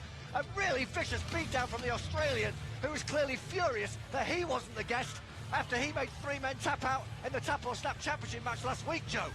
And he added insult to injury by destroying not only the set, but those beautiful mod jackets that we like so much. And during the break, basically, we got the red, white and blue. We cleared the modcast set. Flash Morgan Webster got into his wrestling gear, called out Joey Axel back to the ring, and the match was made. We've got a referee out here, Dave Myers, and now we've got Webster versus Axel, and we will see if Flash Morgan can get a bit of retribution, not only for tapping out last week, but for the fact that he destroyed all his jackets, Joe. And that was a couple of beautiful arm drags there. He was denied on the third, but Flash Morgan Webster trying to get the feet up there again, and then he hits that third beautiful arm drag. That is amazing technical prowess from the mod father there, who's going for, I thought he was going for a moonsault. That was like a front flip, going for the cover. Indeed, the Welsh Weller of wrestling. And he's going to have a point to prove tonight, because as he pointed out earlier in the modcast, he was basically saying that he was tapped out, and that's not a great way to start off when you start a new promotion. So he's going to be looking for that win in dramatic fashion. But as we saw, Joey Axel is no joke. He was racking up submissions last week, so he's going to be a very tough opponent to beat. Can Flash Morgan Webster get the job done? We're about to find out. You know, Flash has got to be happy because he got an opportunity for TV time. He got his own show. He got his opportunity to be in the ring with one of his wrestling friends. It's something very dear to his heart. You know, being surrounded by the red, white and blue. You know, the fashions of the mod era. And Joey Axel, I don't quite know if that hairstyle is in keeping with the mod culture, Joe, in any way, shape or form. Huge reverse knife edge chops now from Flash Morgan Webster. You know, the guy may come out to the ring looking like one of the small faces, and he may be small in stature, but this guy's big in talent. Oh, but that's a big knee. That was a huge high knee right to the jaw there, and that can knock you straight out. I'm amazed that he's still conscious here, but now this is when Joey Axel starts to take over. He's another person that doesn't care how he gets the momentum of the match. It's just the subtle things to bring him up there for the huge body slam, picking him up by the hair. Axel really impressed us last week. We didn't know much about him. We called him an unknown quantity, but he came in with that submission hold, which we've since learned he calls the Ayers Rock Lock, and he used it to amazing effect. We're going to have to try and get some word on the condition of Primate, because he was meant to wrestle here later tonight. I can't see that happening, Joe. I really, the beating he took, you know, he has got to be suffering right now. Absolutely, and here's the thing, Primate is no joke. Primate is one of the most explosive athletes in British wrestling today, and when we talk about Joey Axel, yes, he's made quite a lot of statements in the last few weeks, but equally, he's made just as many enemies here in 5-star wrestling. Yeah, from Melbourne, Australia, came over to the UK, basing himself in London. We mentioned that last week, wanted to try and make a name for himself, and that's what he seems to be all about. We talk about how Zach Gibson seems to be wanting to try and use 5-star wrestling as a shop window. Joey Axel is doing that as well, and I'm really impressed with him so far, but I'm also impressed with the pluckiness of the young Welshman from a town called Malice. Look at that for a moonsault from the Modfather. Although as he made a mistake there, he could have gone for the pinfall immediately, but instead he wanted that audience reaction. And look, just that split second it may have cost him the match, Greg. Axel kicking out, using that great, the long legs, the great thigh strength to power himself out. But the Modfather is definitely punching above his weight right now. But wait a second, Axel beautifully hits him with the choke into the backbreaker. Hooks the far leg, hooks the near leg then, just to try and possibly, I don't know, confuse Flash Morgan Webster, but he still kicked out. It was a very dangerous maneuver there. Oh, wait a second. Setting up for his... Looking for the Ayers Rock Lock one more time. Webster knows it's coming. Able to kick out of it. Misses the clothesline. Oh, and a big headbutt to the chest. Was that to the chest, or did it catch him on the point of the jaw, Joe? And again, he's got just enough time to elevate himself up to the top of the ropes. And what is he going to do? It's going to need to be something big if he's going to take down Joey Axel. Oh! Huge flipping senton straight to the back. And that's one way to bring your opponent down to your size. Flash Morgan Webster. An absolute firecracker in there tonight. Fired up, furious. And his big moment being wrecked by the Australian pop-punk powerhouse. I don't think mod and pop-punk are compatible. And Flash Morgan Webster hits a huge tope dive. I was going to say I was impressed with the ring awareness of Joey Axel there, getting out of dodge, but I was even more impressed with Flash Morgan Webster hitting the dive to the outside. It's one of the times that those high-risk, high-reward maneuvers pays off, and it can change the momentum of a matchup. Joey Axel's trying to get away from his opponent. Flash Morgan Webster's chasing after him. Referee Dave Myers picks up the count. He's looking to apply the Strangler. The Strangler applied this modified Dragon Sleeper, and Axel having to use the power one more time to break it using the steel post. It wasn't pretty, but it's effective. And you know, who knows what would have happened if Flash Morgan Webster could have kept that hold on, because yes, he was on the outside of the ring, but if you can get that, it's like a guillotine choke. Oh, well, he's not going to get it now when he's launched into the air. Indeed, and he dropped Webster. He's going for the Ayers Rock Lock. He's got it. He's turned him over. This is what made Webster tap out, and it made Primate suffer earlier tonight, and Axel wins again. Ladies and gentlemen, the winner of this contest via submission, the pop-punk powerhouse, Joey Axel! That's one more victim added to the list, courtesy of the Ayers Rock Lock. Absolutely. 3 men tapped out last week. 2 men, in theory, tapped out this. Axel on a roll in 5-star.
take us far from home, far from all the things we know.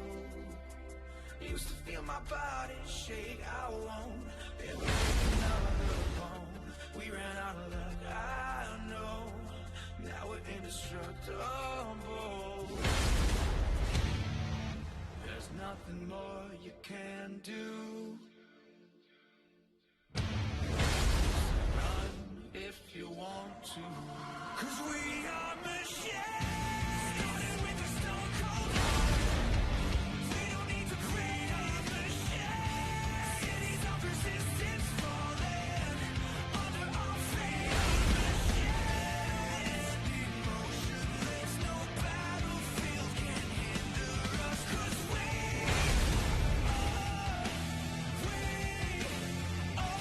machines.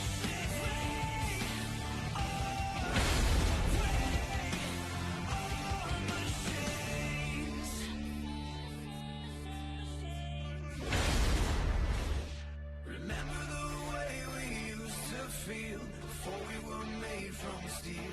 We will take the field again, an army of 1,000 men.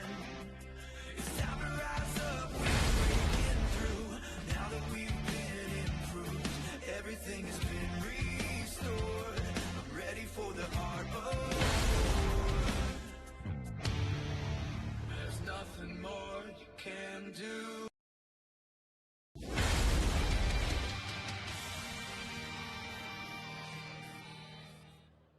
It's a chilly night in Newcastle, but the action is hot in five-star wrestling. But wait a second, it's that monstrous individual again, the gas mask, Joe. That's the second week running. I can't quite tell who that is, Greg, but he looks absolutely monstrous. Make sure security don't let him in. I mean, it's cold out there. He'll catch his death. I'm not worried about that. I'm not wanting him in here. Well, it's all happening here tonight on five-star wrestling. It's going to continue to happen later on tonight. We've already seen him once, making his feelings known to Liverpool's #1, Zach Gibson. Can he walk out tonight as the five-star champion? It's going to be the All-American Jake Hager taking on the incomparable five-star champion John Morrison in our main event tonight, Joe. Now, one thing about five-star wrestling is its dream matches. Look at the magnitude of this matchup. As you say, the All-American Jake Hager making his feelings known, taking no prisoners, going up against John Morrison tonight. I can't wait. It's going to be absolutely immense, and we're going to take it back to the ring for more action on Five-Star Wrestling Live on Free Sports. The following is a singles match set for one fall. Introducing first.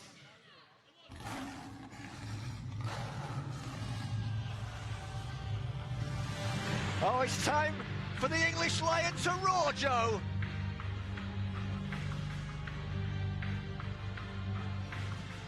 Making his way to the ring from Plymouth, this is the English Lion, Eddie Ryan. Now, last week might not have been the result that he wanted, but I have to respect the intentions of the English Lion, Eddie Ryan, who was the first to stand up and defend. You have to respect him going up against Jake Hager. You know, it was a tough one. As we said, Jake Hager did, you know, I hate to say it, but he cheated to win. He cheated to get past Eddie Ryan. You can't discount his skills. He's looking to pick up some momentum this week to bounce back from that crippling loss. He used the ropes, Jake Hager. He did. Plain as day.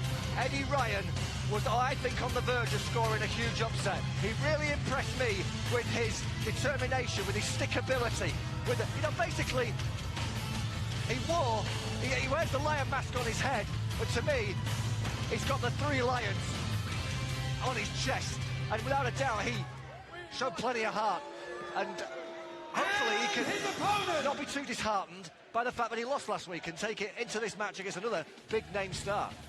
Well, there were several points in that matchup where you could see Jake Hager think, what else do I have to throw at the English Lion? Making his way to the ring from South Africa, this is the Darewolf PJ Black.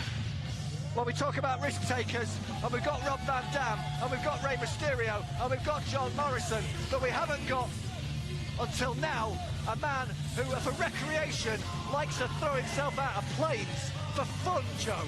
Well, I think this is a very important matchup in the career of Eddie Ryan because, you know, this is PJ Black. This is one of the top athletes in independent professional wrestling. Okay, what happened last week with Jake Hager, but now this is the real test. How is he going to perform after a crippling loss like that? Are we going to see the same Eddie Ryan, or will he be deflated from the loss? This is his chance to regain some respect. Indeed it is, yeah. The skydiving sensation, the Darewolf, PJ Black. From South Africa, now living in America, against the man originally from Plymouth, now living in Swindon. There is a slight difference in backgrounds there. Yep, and there was no mess around there. Straight to the side headlock, and we've got a couple of shoulder tackles and a taunt to the crowd. As I was saying, it's a mental thing as much a physical thing. Let them know, are you physically superior? Well, the shoulder tackle's a great way to prove it. Absolutely quick pace right from the very get-go. PJ Black tripping Eddie Ryan, and Eddie Ryan returning the favour.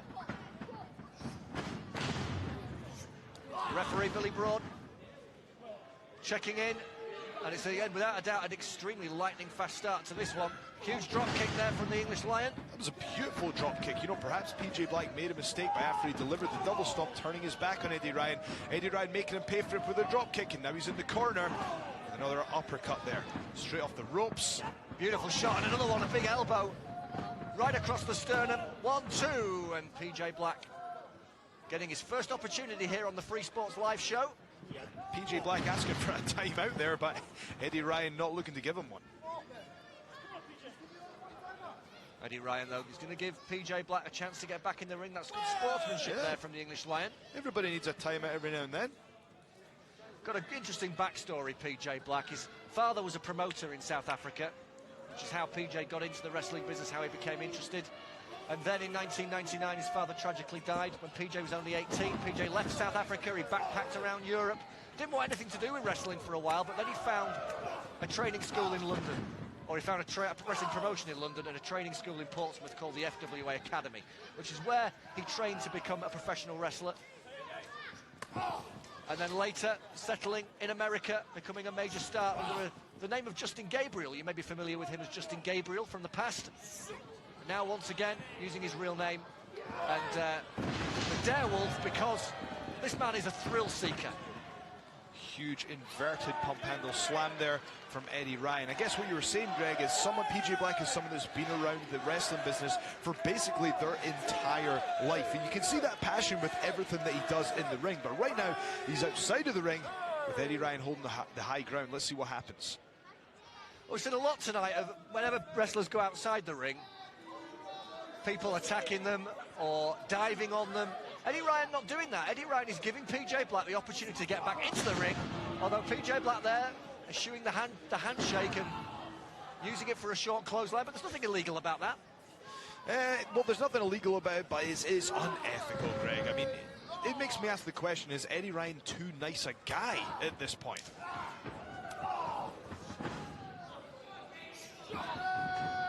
Well, that's a very fair point, to be fair. I mean, we saw Eddie Ryan show plenty of fire at the press conference 4 weeks ago in Sheffield when he stood up for British wrestling against Jake Hager and provoking a huge brawl which had to be separated by most of the five-star roster. And he definitely stood up to Jake Hager last week, but, you know, maybe you need a little bit of devil. And that's what Jake Hager certainly has. And PJ Black, not exactly showing that, though. PJ Black pretty much sticking to the rules here in the early going. This is pretty interesting. This reminds me of mixed martial arts, where you take your opponent to where you want them to be. And right now he's making somewhat of a mockery of Eddie Ryan by just gently bashing his head off the bottom turnbuckle. That wasn't so much about damage as much as it was about humiliation there. PJ Black broke both his legs last year in a base jumping accident, quite similar to skydiving, not from quite so high up in the air. It's amazing that he's made the comeback that he has and looks as good as ever, moving as good as ever. Well, that's perhaps why he's such a successful pro wrestler, is because he's the same person outside the ring as he is in the ring. It's all about high risk, high reward. He needs that adrenaline, and right there it paid off as he came off the top rope. And a lovely guy, you know, like Eddie Ryan, you know, extremely polite backstage, extremely personal. Very close friends, incidentally, with the five-star champion, John Morrison. They've been taking in some of the sights here on their tour of the UK. And if you take a look on YouTube, you might see the vlog that John Morrison and PJ Black have done, which we shared at facebook.com/5star wrestling. Wait a second. Ryan blocks the double axe handle blow, hits a big over-the-shoulder, belly-to-belly throw. Ryan is a master of suplexes, not surprising for a man, Joe, who spent time in the dojos of Japan. Absolutely, and one thing he's obviously picked up from the dojos is timing, because that's really the only thing that you can use to combat someone who's as fast and explosive as PJ Black is. You know, it's like Conor McGregor says, timing beats speed every time. Great action here on 5-Star Wrestling Live on Free Sports between two scientific grapplers is how they used to call it back in the day. Two men who play by the rules, two fan favourites, but also adept at striking. That's PJ Black as a big spinning kick takes down Eddie Ryan. I mean, maybe here's the thing. You talk about PJ Black being a nice guy, but the thing is, he wasn't being so nice when he went for the handshake and then used it to clothesline him onto the mat. I'll tell you what, that was impressive because he didn't quite get it right the first time, but if at first you don't succeed, try a springboard moonsault again, as the old adage goes. Wait a second. Now we know that PJ Black is famed for that 450 splash, but Eddie Ryan is not worn down. It took a heck of a lot for Jake Hager to beat him, and in fact, really, you could argue that Jake Hager did not really beat him into submission or beat him helpless. He had to use chicanery to get the job done, and PJ Black wasn't able to finish off Eddie Ryan there, but maybe the tables have turned because Ryan just hit a beautiful release back suplex off the ropes. Billy Broad makes the count, but very close fall Black on the release German suplex there for the middle rope. And as we were saying, Greg, again, it's that timing beats speed. Eddie Ryan's never going to match the speed of PJ Black, but he can try and catch him with that timing and his proficiency with suplexing. He's in amazing shape, but can he get the finish? Has he got the killer instinct that he didn't show last week against Jake Hager? PJ Black takes a huge shot to the jaw. Black is rocked, and rocked badly. And wait a second, I think he was setting up for this last week. I think it is. Yes! He's hit it! 1, 2, 3, and that's it! Eddie Ryan victorious. That was gentlemen, the winner of this contest, the English Lion, Eddie Ryan! Greg, I would call that unnecessary victory for Eddie Ryan. He needed that. He couldn't have another week in the loss column there. He needed to bounce back. And this is why this man has been signed to 5-Star Wrestling. He is a gentleman who many people didn't know very much about before we started live on Free Sports. He made a name for himself at the press conference. He cemented that name last week in a closely fought loss to Jake Hager. And tonight, he has defeated the Darewolf, an international star, Eddie Ryan. And you know what, being a nice guy's paid off, because look at the respect shown between the two athletes there. You know, I have to give credit where credit's due to both athletes, but tonight, Eddie Ryan was the better man. The story there, timing beats speed. Certainly does. And, you know, it couldn't happen to a nicer guy. You know, they say nice guys finish last. That didn't happen tonight. Eddie Ryan finishes first. And he'll be moving on in 5-Star Wrestling to bigger things as we move forward in the weeks ahead.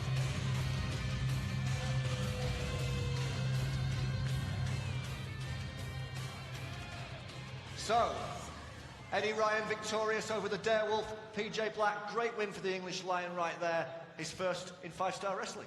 Absolutely. As I said, Greg, that was a necessary victory. Last week was difficult for Eddie Ryan, but tonight he managed to get the job done and still be a nice guy. Well, last week, Eddie Ryan was very, very unfortunate against Jake Hager. And last week, speaking of last week, we saw Moose and Rampage Brown go head-to-head, quite literally, Joe. I mean, that was one of the most violent matchups that I can ever remember seeing, especially with the powerbomb to the outside of the ring. That is the hardest part of the ring. And can you imagine being powerbombed by Rampage Brown? It's unthinkable. And Rampage victorious after a low blow, which the referee didn't see, and then not one, but two pile drivers to take down the leader of the Moose Nation. Are we going to see repeat, or are we going to see revenge? Let's get on with it. It's going to be Moose and Rampage 2. The following is a singles match set for one fall. Introducing first.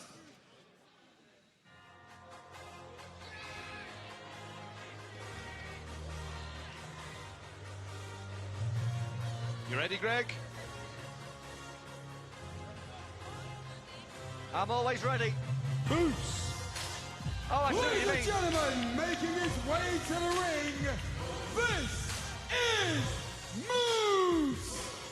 And Moose has got to have been stewing all week on that loss to Rampage Brown, who headbutted him before the bell, who low-blowed him, who pile-drived him twice. Moose, without a doubt, was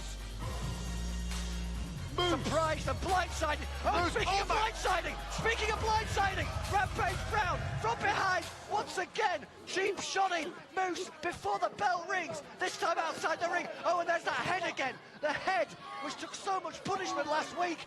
Rampage Brown zeroing in on it like a bullseye. Well, this strategy makes sense. I mean, you got to catch him off guard, and Rampage knows how successful he was on the outside of the ring last time against Moose, so why not repeat the same strategy and pick up a second victory? One has to think, is he going to go for that power bomb to the outside of the ring once again? And this match has not started. The bell has not rung. Neither man has got to the ring. Rampage taking it once again to the streets. We saw elements of this last week, but not quite like this before the bell. Rampage Brown determined to make sure that Moose never forgets his name. Now let's explain as well to the viewers at home. We need to explain that if the match hasn't started, really anything goes at this point. The match will only start when they get inside the ring. So Rampage Brown has free reign to do whatever he wants, but he's choosing to take it inside the ring. Maybe he's confident he can get the job done now. Rampage Brown, look at that, and he's pounding away with a closed fist. And Dave Myers, I don't think he's even started this match, because Moose has surely got to be compos mentis for this match to start. And he's called for the bell. The bell has rung as Rampage finally backs away and gives Moose a little bit of breathing space. But once again, Rampage has got an advantage unfairly. Well, that's right. The matchup is only a few seconds old, but he's already got in a few minutes worth of damage on Moose. And the former American football star, I tell you what, he's about 10 points down and we're deep into the fourth quarter. And the match hasn't even started yet. Rampage Brown was sent to the outside, but comes straight back into the ring, aggressively striking Moose right in the forehead. It's Rampage just... Well, he's on a rampage right now. This man basing himself in the Newcastle area, although originally from Leeds. But what, you know, although we have seen the primate get a really favourable reception in his hometown. Well, again, you know, he's Newcastle born and bred. They don't like Rampage around these parts. Oh, there's the headbutt again from Moose. Huge shot from the big American. But how much damage did that do to Moose as well? Because let's not forget, Rampage just been punching him in the head for the last 5 minutes, so perhaps the headbutt wasn't the move that he needed to equalise this matchup, but Moose seems to be building a little bit of momentum right now. Moose is groggy though once again. You know, this guy Rampage Brown, hang on a second. he is a heavy hitter. And Moose's knee buckled, he is struggling. He's got to be dazed. I just hope that he's not suffered a concussion. And look at this, Rampage going to try and pile drive him one more time. He drops him hard on his head. This is becoming quite difficult to watch now. There's clearly, you know, the ref should really start thinking about wrapping this up now. The ref might have to stop this match. Well, we know Moose has got a great heart. This is interesting. The great heart.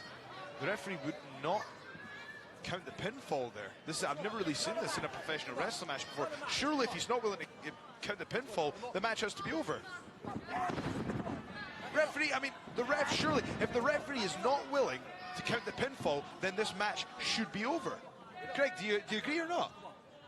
Okay. Well, I think that the referee is really concerned for Moose's well-being. Moose has taken a pounding to his head over the past 2 weeks, and I think he's trying to wave this match off. Rampage Brown just wants to hurt Moose. Another pile driver. Right, I think the referee needs to throw this match out now. Serious concern here for the well-being of the leader of the Moose Nation. I mean, I didn't hear the bell. Is this still going? Greg, what's going on? I think the referee has stopped the match. We're waiting for the official confirmation. We need the referee to make things clear. Wait a second, now Rampage is going back into the ring. Yeah, the referee is clearly telling Rampage to go. Right, there we go. He has clearly waved this match off. He has waved this match off. Moose is not moving. Moose has taken so many blows to the head. The referee is clearly concerned that there could be long-term damage caused to the leader of the Moose Nation, Rampage Brown.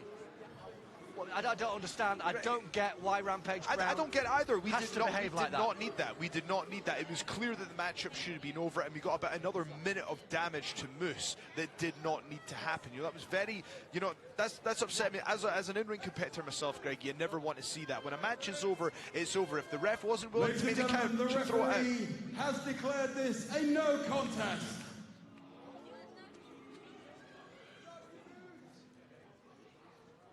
The match has been called a no contest and Moose is not moving.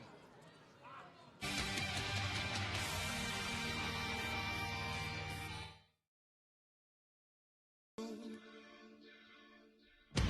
you can run if you want to, 'cause we are machines. Started with a stone cold heart. We don't need to pray. Cities of resistance falling under our fate. Our machines. Emotionless, no battlefield can hinder us. 'Cause we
Well, before the break, more controversy on 5-Star Wrestling Live on Free Sports, as Rampage Brown didn't even wait for the bell to ring to assault Moose for the second week running, and then pile driver after pile driver to the injured cranium of Moose. And interesting, Joe, that the referee called for a no contest.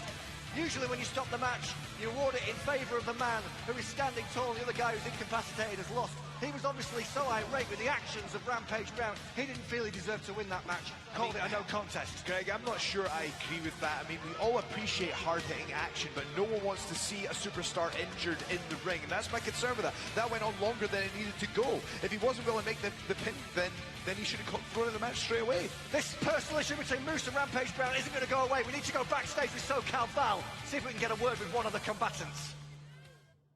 Hey guys, it's SoCal Val backstage trying to get an exclusive interview with Rampage Brown. Rampage, can we get a word, please, about your match?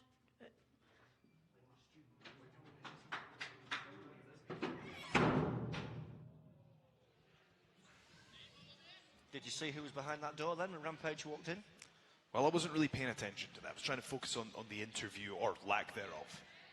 I saw a few familiar faces there in the background, I thought, but, you know, I'm not sure. I'm not sure about that. Well, I don't know what you want me to say, Greg. I said I didn't see it. You didn't see it? You didn't see it? I didn't see it. Fair enough. What, you Arsene Wenger all of a sudden, Joe? I don't know. But anyway, Moose and Rampage Brown, like I said, extremely personal issue, and it is not going to end any time soon.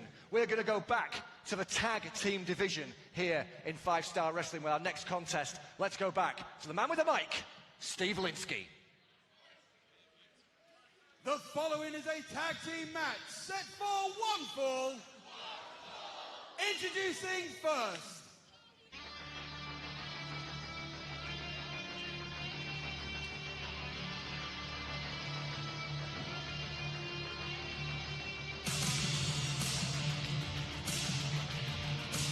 So here's the team I like to call Making their way Warbeard. to the ring, they are the tag team combination of Dave Mastiff and Big Grizzly. These guys are absolutely huge, and I think they're going to make huge statements here in the tag division in 5-Star Wrestling. Yes, they weren't successful last week in advancing in the tournament, but let's not forget these two are always dangerous, Greg. Not just because of their size, but because of their explosive power. Let's not forget, we've seen Dave Mastiff do some incredibly athletic things in the past as well. Well, it's a second chance for Mastiff and Grizzly, one of the beaten semi-finalists in last week's 5-Star Tag Team Tournament. And their opponents. And they're going to be taking on the other beaten semi-finalists. It's a bit of a repechage situation here, Joe. Do you know what that means? Educate me, Greg. It means that these two guys, these two teams, are going to go head-to-head, and I reckon whoever wins this could be in line for a title shot against Max Money. And here come the coolest tag team. Ladies and gentlemen, making their way to the ring, the tag team combination of the Masterpiece Chris Masters and Carlito. This is the Masters of Cool. And Greg, I think what we're going to see here, the story is really going to be size versus experience. But the other factor we have to throw in here is look at the athletic condition the Masters of Cool are in as well. These guys are veterans in the business. They've been tagging for a very long time indeed. And let's see who's going to come out on top. Is it going to be the size or is it going to be the experience, Greg? Have you got any thoughts on that? Well, I tell you what, both these teams are going to be hungry to impress. Neither team was happy whatsoever at being eliminated in the 5-Star Tag Team Championship Tournament last week. Grizzly, we know, we said before, we said it last week, is an angry young Welshman. Mastiff is the founding father of Midlands wrestling in the modern day. Basically, he is the teacher, Big Grizzly is the student. Masters and Carlito are a team who have been friends for a long time but haven't always been on the same page, and that was the case again last week where best laid plans kind of backfired. How many apples have we got this week, Joe? I can see we have one, Greg. One I can see on the screen. Does that answer your question, Greg? Well, either I'm seeing double. Oh, there's two. I'm seeing double. They're actually, Carlito's brought an apple for him and an apple for the Masterpiece. Now, I think the audience can forgive me. That's rather embarrassing for the prestigious one. The prestigious one is rarely wrong, especially when it comes to count how many apples there are, and the grand total is 2. But with the camera angle, when you can see the angle here, it clearly looks like there's 1. So, there you go. That's all I've got to say about that. Mastiff and Masters. This is not going to be easy. This is a challenge for a commentator when Mastiff and Masters are going head-to-head in the ring. I'm upset now. Greg. What I will say, though, in all seriousness, apples aside, is that one has to think whoever wins this matchup is going to take a giant leap closer to perhaps a tag team title shot against our inaugural champions, Max Money. Absolutely. In fairness to you, Joe, I just your view was slightly obscured by Carlito. Now I can see there's two. I'm going to give you the benefit of the doubt there. I don't know if I deserve it, Greg. Mastiff and Grizzly. I said that it's hard to commentate on Mastiff and Masters, but having said that, it's not possible to mix them up visually or physically. They look very, very different. We've got the ornery and the bearded team of Mastiff and Grizzly taking on the man with the huge mop of wonderful hair, Carlito, and the man with the physique, the masterpiece, Chris Masters. Brutal headbutt there from Dave Mastiff. Oh, I don't even know what you call that. It was like a shoulder block with just arms. He just ran over Chris Masters like a tank. There you go. He ran him over. And now what's he doing? Wrenching away at the face. He's ripping his face off, Greg. That's what he's doing. Ripping his face off. Mastiff enjoying himself in the ring. And now Masters already trying to reach for his partner, Carlito. Masters using the closed fist there, but I think quite cleverly using that wall he calls a back to block the view of our referee, Billy Broad. Dave Mastiff using his size there to restrain Chris Masters, but also tagging Big Grizzly as well. They're now going for the double team. And that's a double run over right there. The Welshman goes in for the cover. That's probably about 700 pounds knocking you down there. Reverse chinlock now applied by Big Grizzly, grounding the masterpiece. If you look at that hold there, that is all about cutting off the blood supply so the oxygen can't get to the brain of Chris Masters, rendering him unconscious. He's trying to create some space, he's trying to get back to his feet and back to his partner Carlito to make the tag. Series of elbows now by the man from Los Angeles, California. The master of the master lock, full Nelson. Here comes the power. No, it's reversed by Grizzly. I was going to say, if anyone's strong enough to suplex Big Grizzly, then it's going to be Chris Masters, but on that occasion, Big Grizzly had the last word. I like Big Grizzly, despite his rather mean demeanour, because he is very much a throwback, I think, to the old style of British wrestling villains. You know, he's the sort of guy that, if you met him on the street, you would walk in the opposite direction in a hurry. He can also move, as can Mastiff, and he hits a drop kick. A 22-stone man hit a standing drop kick on the masterpiece. Hip attack from Grizzly. What great tag team continuity from Warbeard.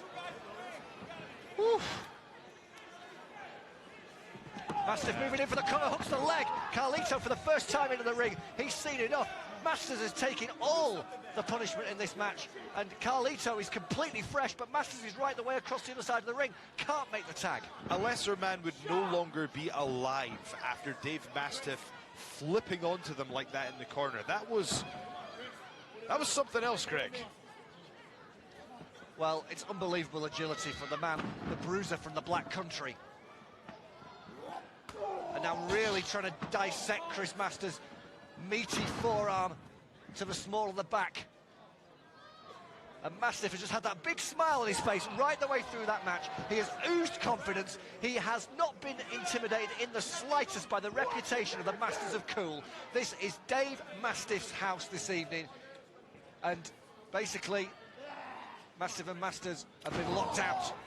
Well, it's been a complete lockout where Carlito's concerned. He's not got in the ring at all. Well, that was perhaps a retort for the snot going into the face of Chris Masters, returning some spit of his own. Well, we saw that last week. The manners of Mastiff are not the best. I think maybe the referee needs to take a packet of Kleenex to the ring with him. Excuse me? Blowing his nose, Joe, for blowing his nose. Anyway, Dave Mastiff we digress massively. And speaking of massive, at the moment... All right, you just hushed off just now, Greg. Oh, a massive Alpha collision! reaction. A massive collision! Anyway, huge 700-pound collision there in the middle of the ring. Is this the opportunity that Chris Masters needs to get to his corner and tag in Carlito, who's absolutely fresh? That's classic tag team wrestling. They cut off the ring there. They held Chris Masters down in their territory, but it looks like he's going to make the tag to Carlito. Has the Masterpiece sacrificed himself to keep Carlito fresh? Is that the strategy? But he needs to make the tag, and he does! And here comes the cocky and cool and charismatic cat from Puerto Rico. Nice drop kick, then a back elbow. Gonna hit some of the huge knee lift, but he's still standing. Not anymore with the huge clothesline. Carlito has not taken any punishment in this match, but he still can't lift the big Welshman. He tries again, still can't. Carlito hits him with a kick instead. Great adjustment from the man from the Caribbean. And that's what happens when you've been a tag team for many, many years. These guys are, as I say, veterans of the business. They've been here before, tagged so many times together, and they know what to do when they're in there with bigger opponents. He's got the apple now. Indeed, he's going to spit in the face. Does he not want to be cool?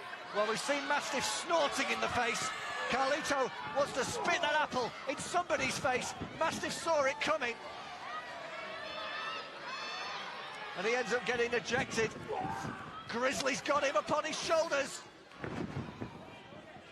What's Carlito going to do? Oh, he takes a huge kick to the face. Carlito rocked. Grizzly gets him up onto his shoulders, takes him down with a big rolling slam, drops Carlito hard. 2. No, Carlito. Carlito staying alive in this match. That was grotesque, the way he landed on him there. Full body weight straight onto the ribs of Carlito. I am extremely impressed that he managed to kick out there and keep this matchup alive. Now, Greg, I know my maths was dodgy earlier, but I can see one apple right beside Chris Masters. It's been half eaten.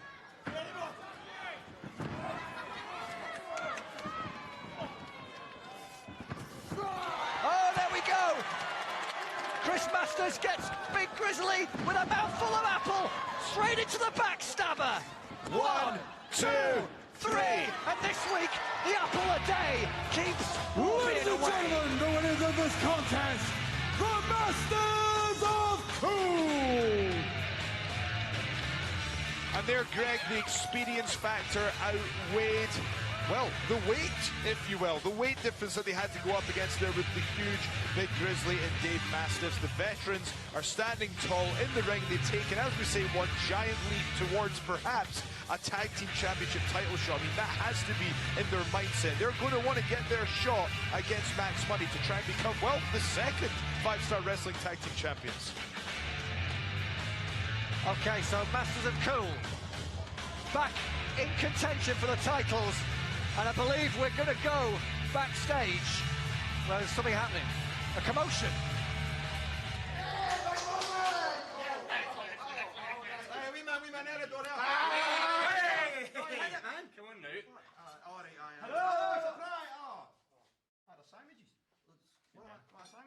This is getting beyond a joke.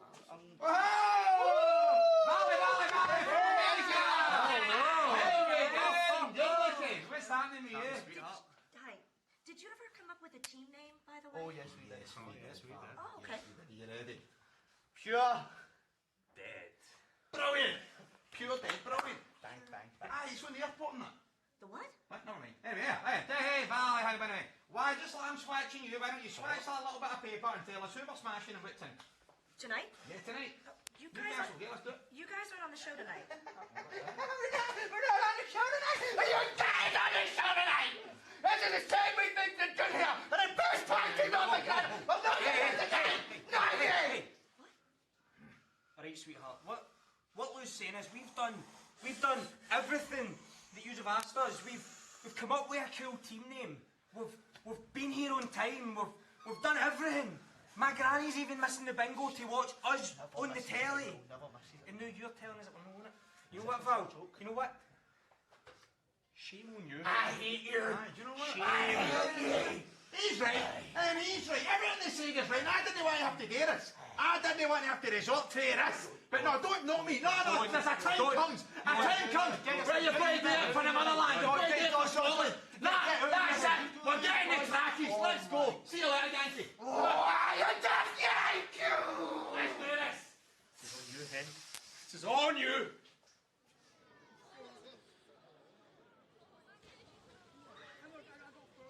I tell you what, Joe, that was anything but pure dead brilliant.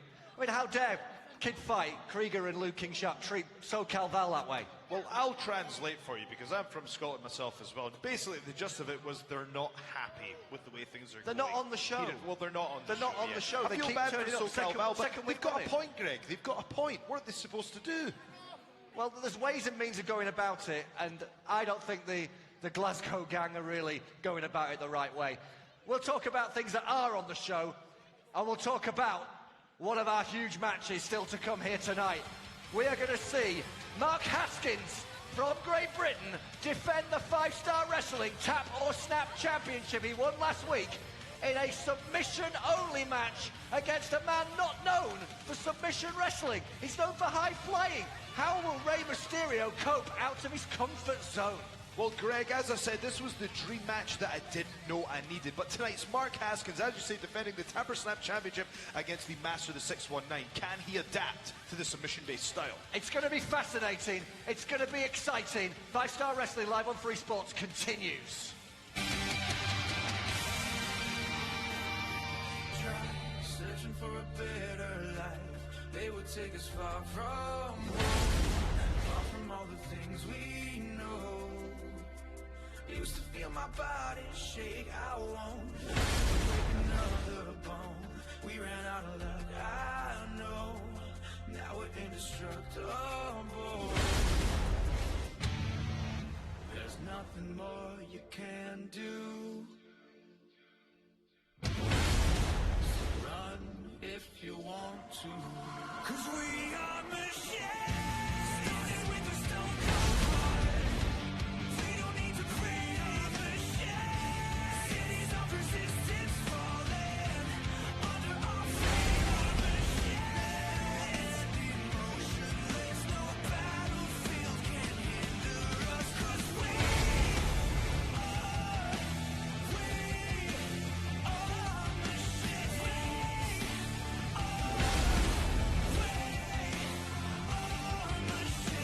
machines.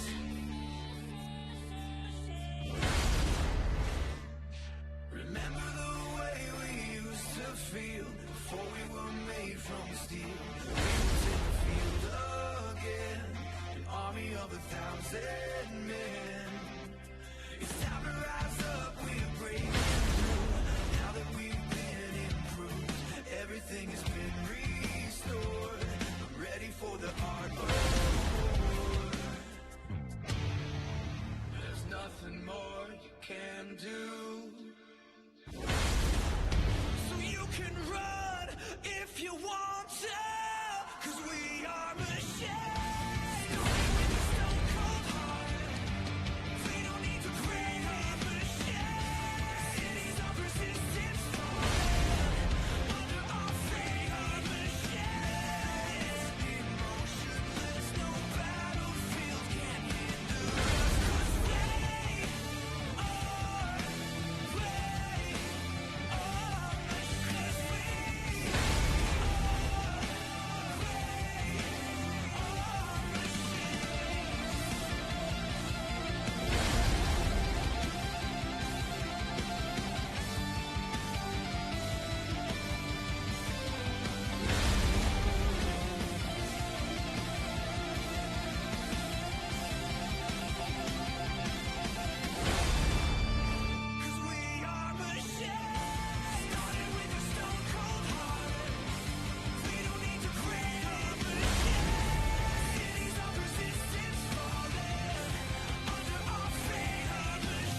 So here we are back with 5 Star Wrestling, and we are about ready for our next contest.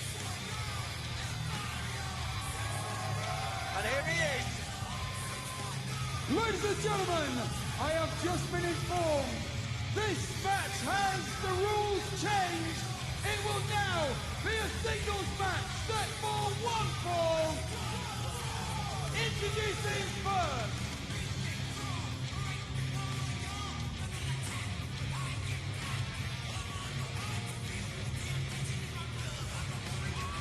ladies and gentlemen, making his way to the ring from San Diego, California, he is the master of the 619.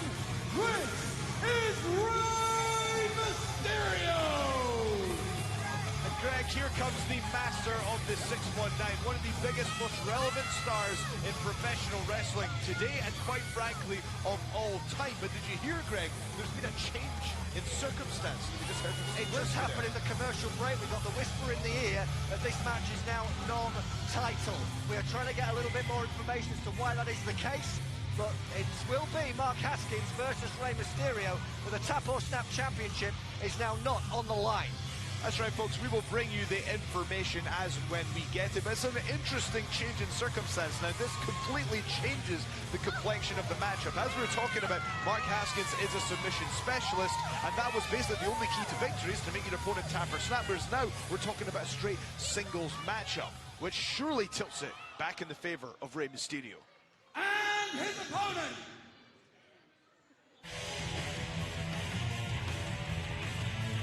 so here he is, the man who beat 4 other men to win that championship last week in Liverpool. The Oxfordshire Outlaw, the star attraction, Mark Haskins. And what a match this is in his career. ladies and gentlemen, making his way to the ring, he is the Tap or Snap champion. This is Mark Haskins. Now, I've been lucky enough to get to know Mark Haskins on a personal level recently. We went on a tour to Canada together, and I'll tell you now, I can guarantee this change in circumstance is not going to be something that he's happy about, whereas a lot of people who take the sort of any means necessary approach to picking up victories would appreciate this set of circumstances where he's not going to lose the belt. I can guarantee you Mark Haskins is a man of integrity and would rather defend the title against the master of the 619.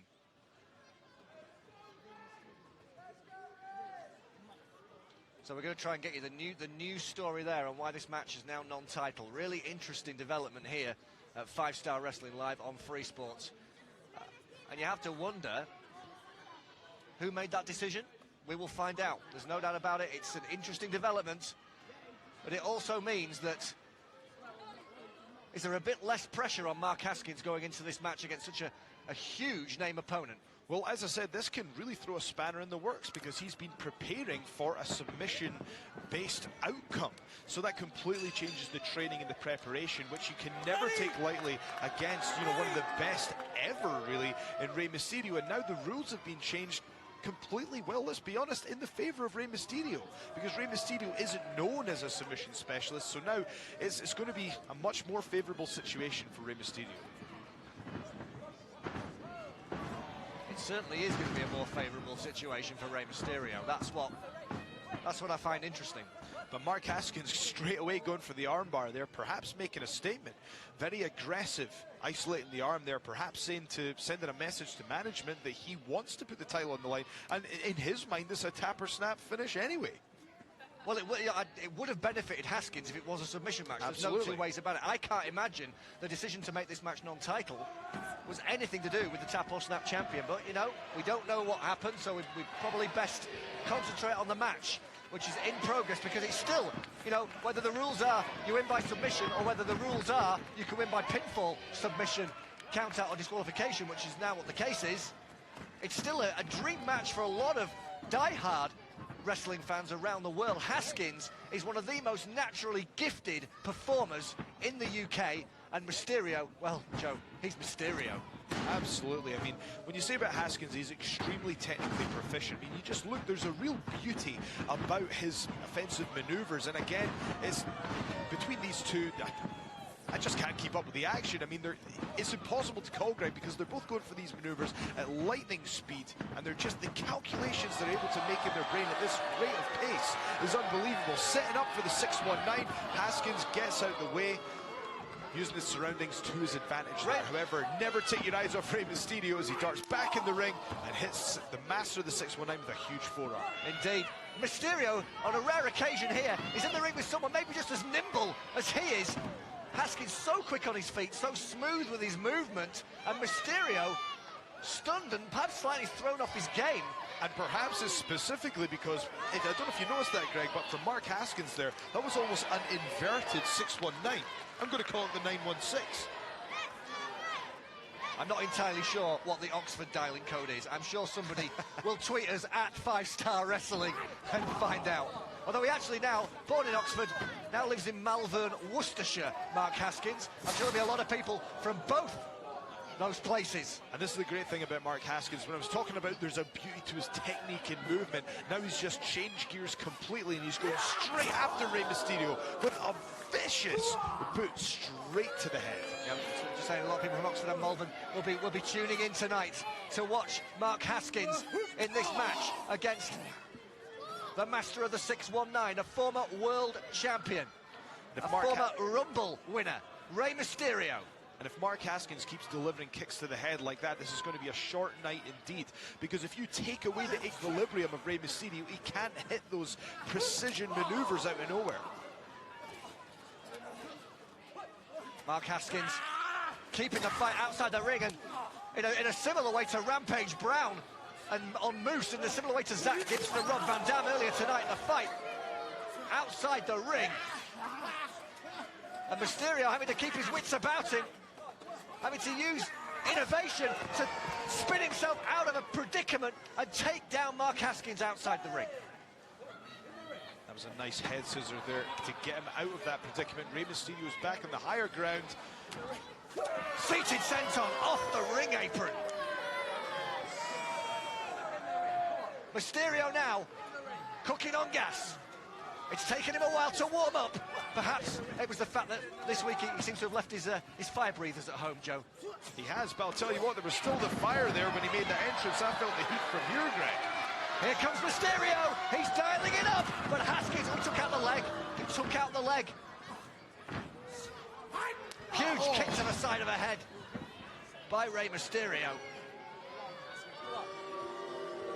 And the crowd are getting on the case of Mark Haskins, who, you know, last week, very, very popular winner over Joey Axel.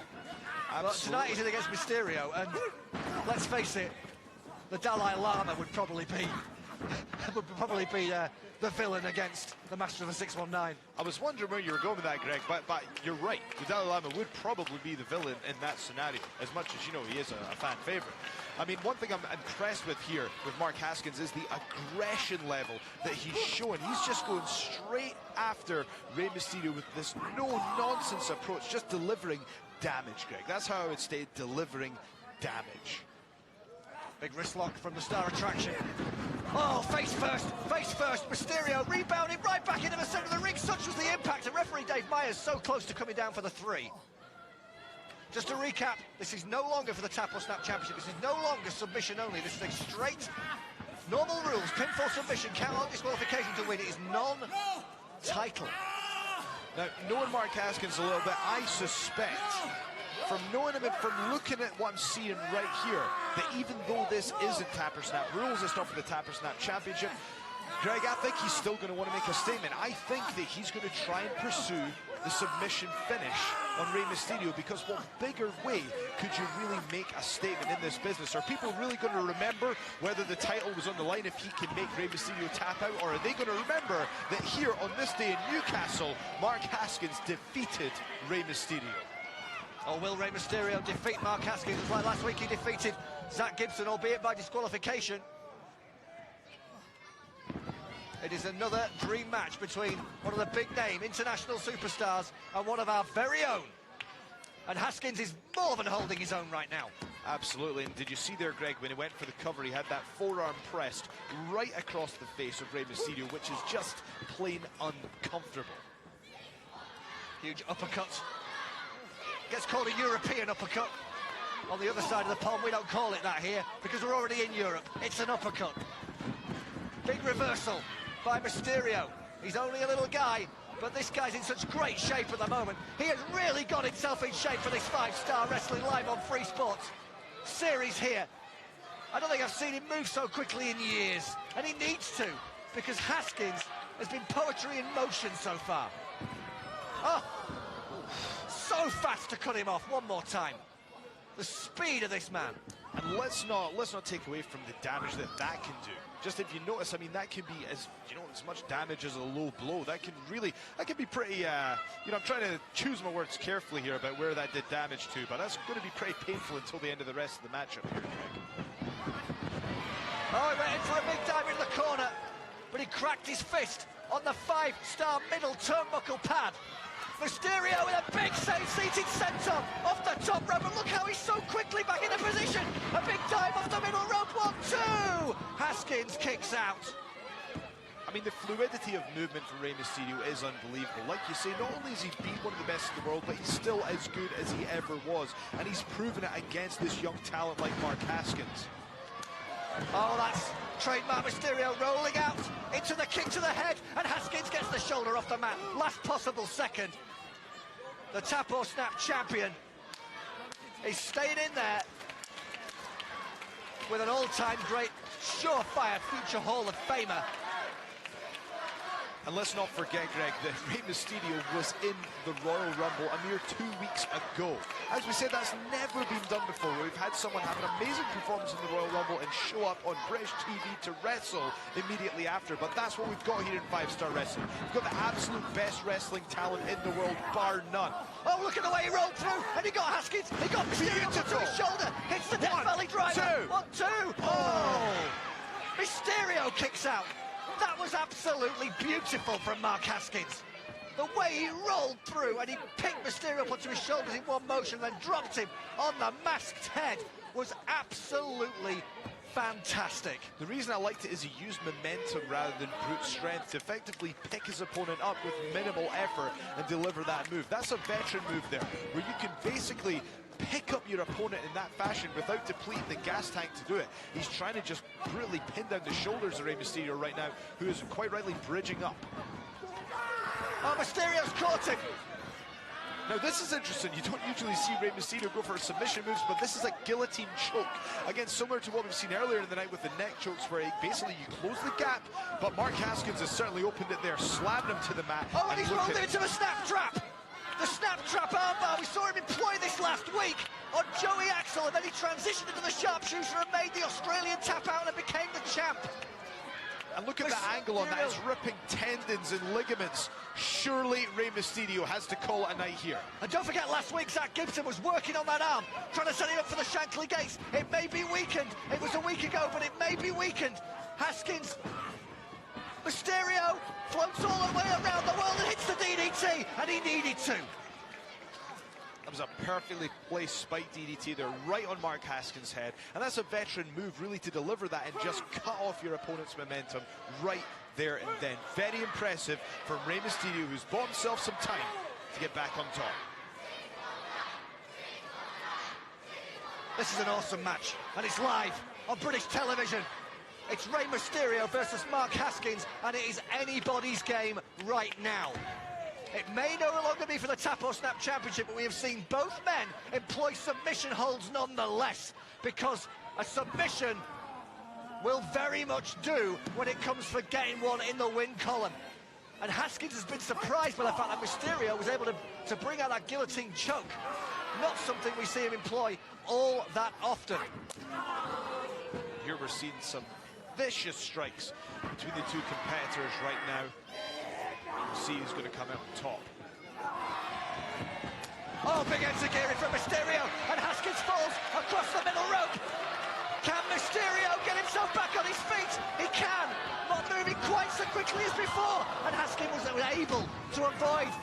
Takes Mysterio's over, transition into the sharpshooter. He's got Mysterio right in the middle of the ring. Haskins is leading back.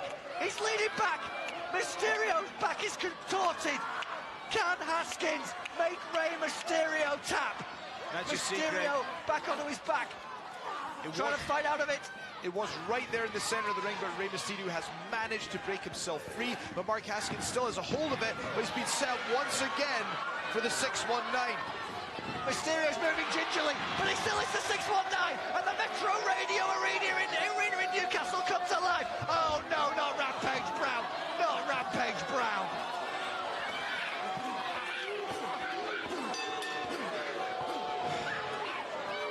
You know, this is awful. We were talking about it was the dream match we didn't know we wanted. It was Rey Mysterio versus Mark Haskins. Okay, it wasn't for the Tamper Snap Championship, but we needed to find out, Greg, who was going to win that, and Rampage Brown has just spoiled the party, and the crowd are absolutely livid right now that this dream match was, quite frankly, stolen from them. I hope we're not going to get one of those pile drivers. Oh no, no.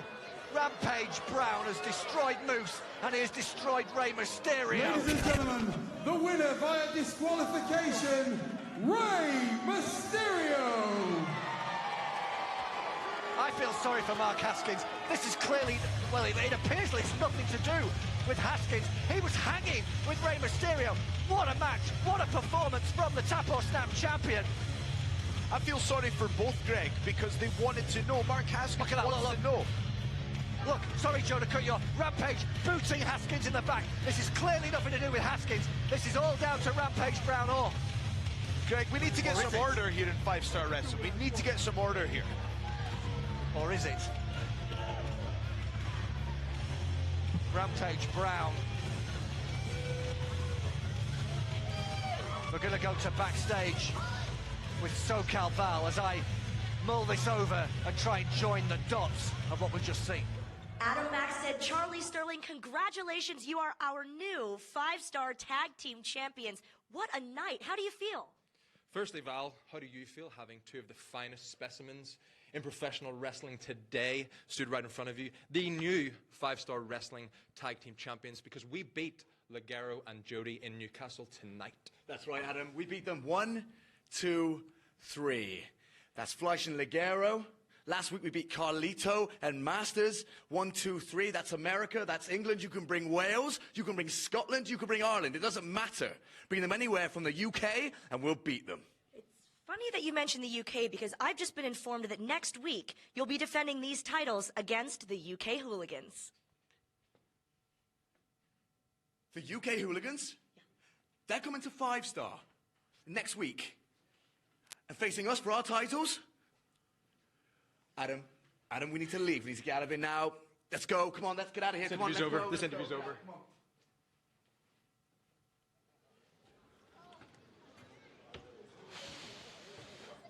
The Hooligans! The Hooligans! Roy and Zack Knight from the Fighting Knight family, who The Rock and his movie company are making a big film about later this year. They are going to be challenging Max Money for the 5-star tag team championships next week in Sheffield. The UK Hooligans are absolutely brutal. They don't have any care for anyone's safety. They're just going to go straight after them with full violence, any means necessary. I mean, I feel sorry for the tag team champions at this point. That is going to be a fight, because the Hooligans like to fight and party and fight and party, and they're going to fight and party right the way to the Fly DSA Arena in Sheffield next week. But still later to come this evening, we've seen so much already. John Morrison defends the 5-star championship against the All-American Jake Hager.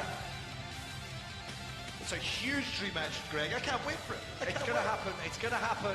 Who's going to be the champ later tonight?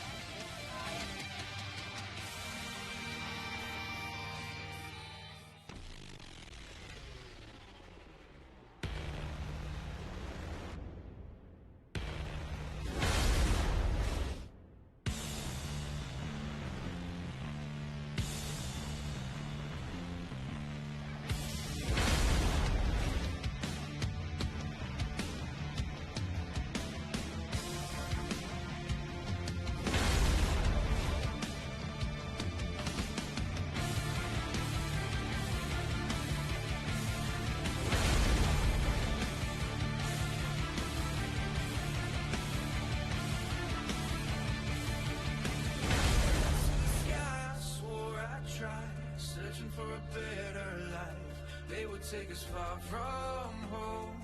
Things we know. Used to feel my body shake. I won't ever break another bone. We ran out of luck, I know. Now we're indestructible. There's nothing more you can do. So if you want to, 'cause we are machines. Started with a stone cold heart.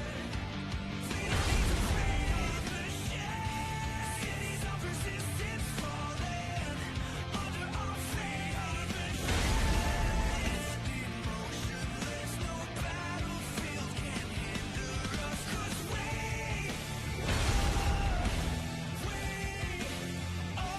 machines.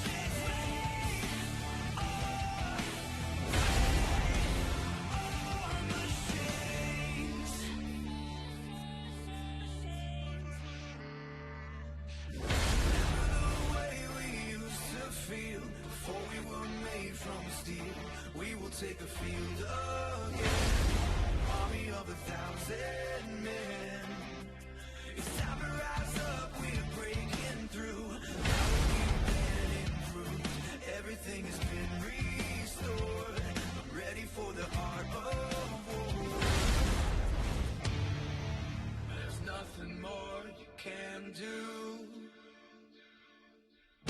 So you can run if you want to, 'cause we are machines.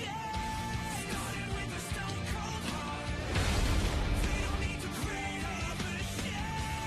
Cities of resistance falling under our feet. Our machines. Emotionless, no battlefield can hinder us. 'Cause we are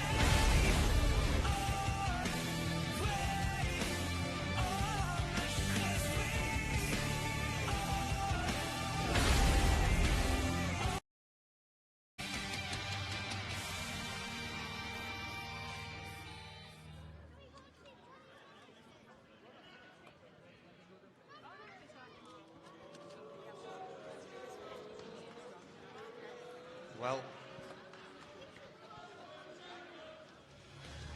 yeah, this can mean only one thing. The following is a singles match set for one fall. Introducing first, this is the professional, Nathan Cruz. It's the professional. Greg, that might just be me, but did you just give me a dirty look there? Well, Nathan Cruz, I've been talking to him earlier today, and this is a man who feels embarrassed by what happened to him last week here in Liverpool. We were in Liverpool last week, and in the Tap or Snap Championship match, very early on in that match, BT Gunn went for a sunset flip, and whether it was inadvertent or whether it wasn't, he pulled down the wrestling tights of Nathan Cruz and exposed his backside to the live TV audience. I think that was... There's been repeats throughout the week, Joe. Yeah. You think about how many people have seen that. It was just a little bit more of Nathan Cruz than I think I needed to see. And that's not to take away from Nathan Cruz's abilities. He's one of the best in Britain. I mean, you can't take that away from him. But, Greg, I mean, come on, let's be honest. And what's he doing with that microphone? Can we just... it's not hygienic. Well, the professional has got some issues to address here in Newcastle.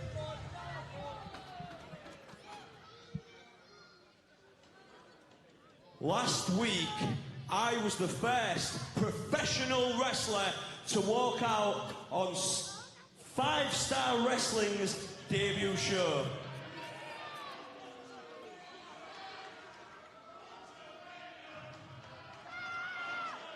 And just like these dibs here, I was welcomed with a moronic chant of, "Who are you?"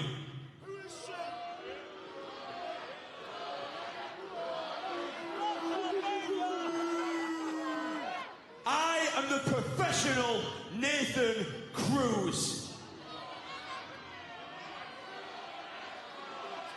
Now, moronic chants by a bunch of uneducated idiots wasn't the only unprofessional thing that I had to deal with. You see, what BT BT Gunn took it upon himself to try and humiliate me by pulling down my tights and exposing my backside on national television. And what was even worse was the backlash that I faced online. People pointing the finger of blame at me. Even people within 5-Star Wrestling, people like Joe Hendry. You sit there in your bargain basement polyester suit. What is it you say? Nathan, you're calling yourself the professional. You almost cost us our TV deal.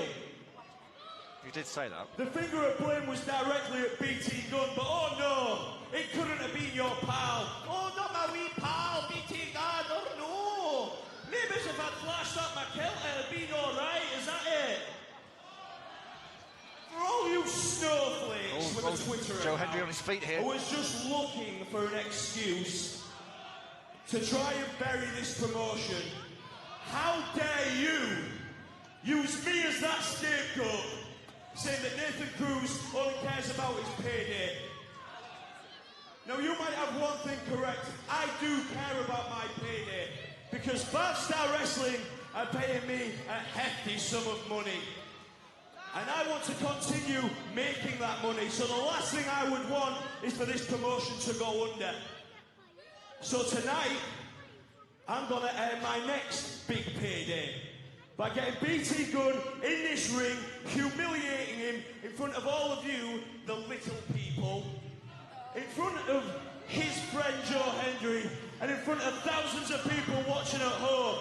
Because from head to toe, I'm a pro. And he's a pro who's clearly got a beef with you, Joe.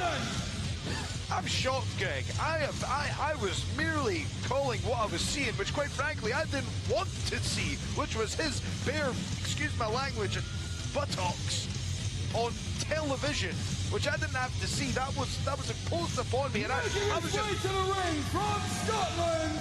This is BT Gunn. And I'm sitting out here and he makes fun of my suit and says it's polyester when it's not. It's really nice material, and he's wearing something that looks like the wardrobe from Power Rangers the movie, and I've got to sit here and listen to that. Well, let's just give it an idea of what kind of a guy the professional Nathan Cruz is. He likes to glory in the fact that he arrives early at wrestling shows. He arrives before he's meant to be here.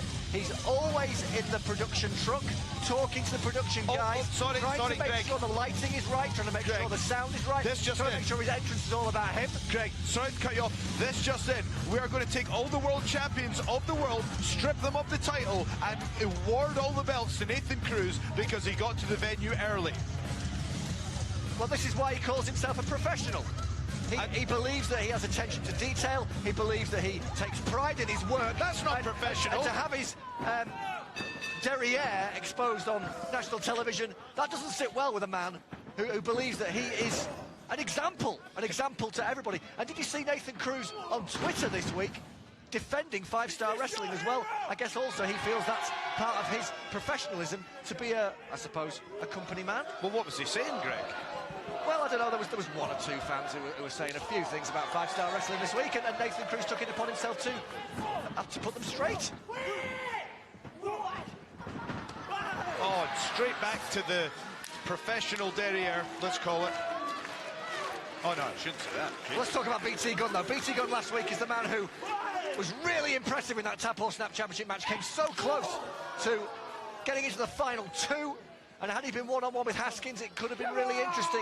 BT Gunn might be the Tap or Snap champion right now. This is a guy who is pound for pound one of the best wrestlers in the UK right now.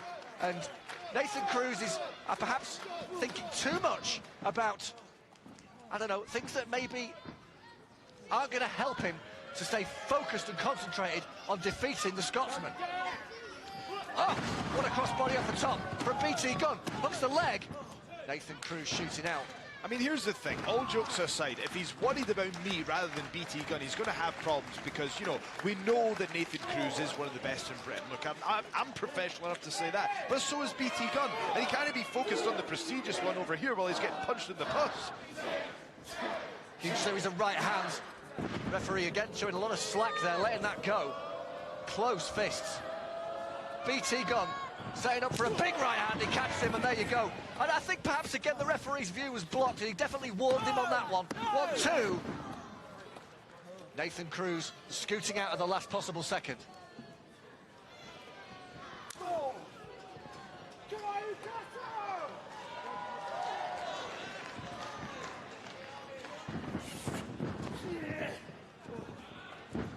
BT Gunn, caught with a guillotine across the top rope, and that really wrenched the esophagus of the man from Coatbridge. And the man from Hull drops him down with an extremely professional-looking back suplex. 1-2, is this going to be the win? And as much as I don't like Nathan Cruz, I will have to say that's it's a very effective springboard back suplex that he uses there. No one does that maneuver better than him.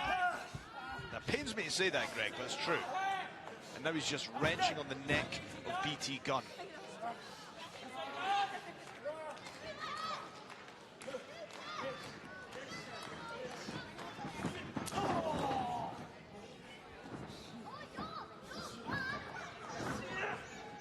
Wait a second, here we go. He's going to try and hit that slingshot back suplex one more time then. Nathan Cruz. Big kick to the ribs. BT Gunn with a series of shots. Cruz is wobbly. Cruz is down. And BT Gunn has got him where he wants him. Going to fire off a volley. It's a big shot to the face. BT Gunn roll through flatliner, their very innovative maneuver from the Scotsman. 2.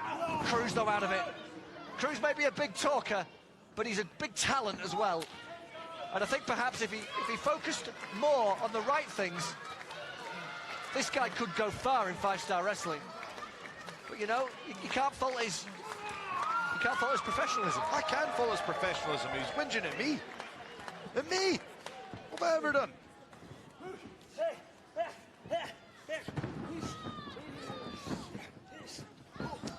Wait a second, standing switch from BT Gunn. Sends Cruz into the corner. Cruz cuts him off. Sets up for the code breaker. Beautifully executed by the professional. 1, 2, no. Very, very close 2 count there. Nathan Cruz nearly putting away BT Gunn. BT Gunn trying to get some feeling back in those hands. He landed hard on his head a number of times in this match at the hands of the professional. And the man who wears the smart suits when he's outside the ring. Oh, this just in as well, Greg. We're going to give Nathan Cruz his own wing in the Hall of Fame because he showed up early last week. Oh no, not again! Wait a second, not again! Oh, I think this week, perhaps Nathan Cruz countered with a fetching set of underwear, but BT Gunn's caught him with a small package! And BT Gunn gets the win, and Cruz now outsmarted. The winner of this contest, BT Gunn! Nathan Cruz concentrating too much on not being humiliated. He took his eyes off the ball for 1 second, and BT Gunn capitalised, and Nathan Cruz beaten again. Credit where credit's due, though. He did put on an extra pair of boxer shorts, though, which saved us on Free Sports, which I am thankful for. Look, all jokes aside, taking nothing away from Nathan Cruz, the professional. Boxer shorts don't win your wrestling matches, Joe. They don't, but they make the broadcast a lot better for me, I'll tell you that. Oh, you're looking fairly happy now after that man badmouthed you early on. He did. That's slander. Well, we'll see. The professional is not going to take kindly to his second consecutive defeat in 5-star wrestling. But coming up, we've got our main event. It's been an amazing night, all sorts of chaos going on, people throwing out the rule book and just basically doing what they want here in 5-star wrestling. And the main event, hopefully we're going to see a clean and decisive winner in this one. It is John Morrison versus Jake Hager, the all-American American. And it's 2 of the very best with amazing credentials, have won titles all over the world, but it's all about the 5-star championship. Absolutely, these are 2 of the best in the world, but we saw Jake Hager's willing to do, frankly, anything to pick up the victory, but this is a title match. He'll need to be careful. If he gets disqualified, he can't win the title, Greg. Before that, we're going to go to SoCal Val, who is backstage, and we're going to get an exclusive interview with What? King's fight. Looking sharp. Krieger. Are they dressed to wrestle? What are they doing? Oh my. They're not on the show. We've already told them they're not on the show. Five-star wrestling security getting rid of the Glaswegians. Throwing them out of the building. Look at Looking sharp. Look at him struggling and fighting. Security trying to drag the wee Scotsman out of here. Get him out of here. He's not on the show. Don't rip those tracksuits. Those tracksuits are pure dead brilliant, Greg. Well, they're pure dead gate crashing. That's what they're doing. And we're going to go to SoCal Val, I think. Hey guys, SoCal Val backstage with the English Lion, Eddie Ryan. Eddie, you're coming off of a huge win over PJ Black. That's got to feel good considering what happened last week with Jake Hager. It's incredible to get off to winning ways. Finally, off to winning ways. There I am off the mark. And it's great that not only did I beat PJ Black tonight, but he shook my hand at the end. It didn't take someone to grab the ropes, to cheat, to get the victory over me. Any other night, it could have been him, it could have been me. Where? Well, if it isn't always crying Eddie Ryan, what are you whining about this time? You won tonight. I mean, you didn't impress me, but at least you got a victory, you know. It doesn't matter what you do. Do you understand that? British wrestling is here. American wrestling is here. Now watch me go win the British 5-star championship, and you'll have another thing to whine about.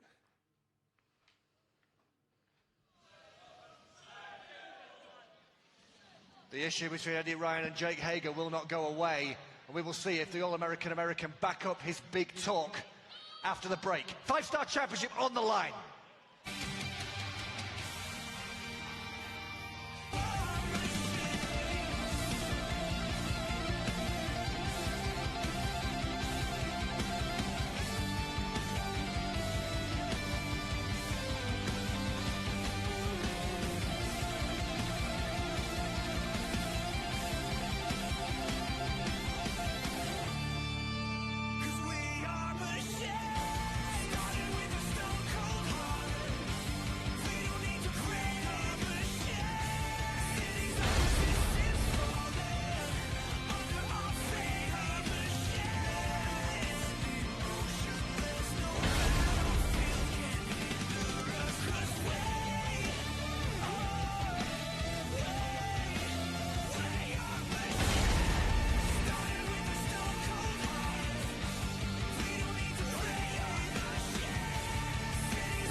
Take us far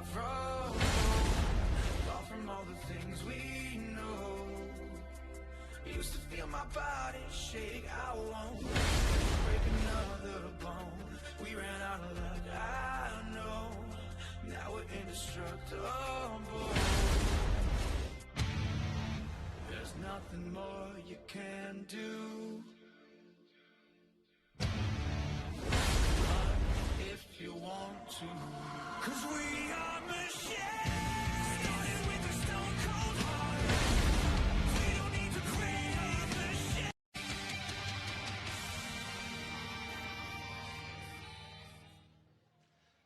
Back live, 5 Star Wrestling on Free Sports. Greg Lambert here with Joe Hendry. It's been an unpredictable evening and so much going on.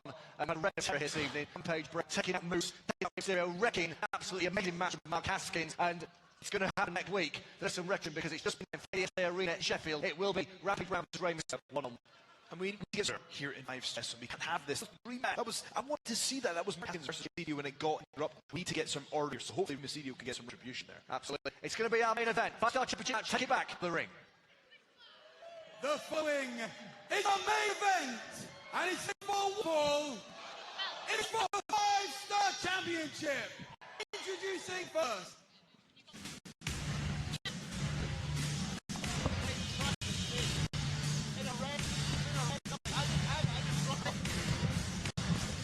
Break the ring, the challenger. He is full of American. This is Jake Hager. The All-American press brought to announce a big signing for 5 Stars there. He's here to 5 Stars, but lo and behold, got something with that picture of Eddie Ryan League in 2. So he's going to say this here for one reason, one reason only. He's no best in winning over the fans here in the UK. He just wants to be. He wants to be the champ. He wants to, for one, I mean, absolutely ruthless in pursuit that. And right now, tonight is his night to become 5 Star Wrestling champion. He had a word with Eddie Ryan earlier. Was he focusing on Eddie Ryan much? Morrison, World Championship, AJ Styles. He has made 6 successful defences. Can he make it lucky number 7? And his opponent.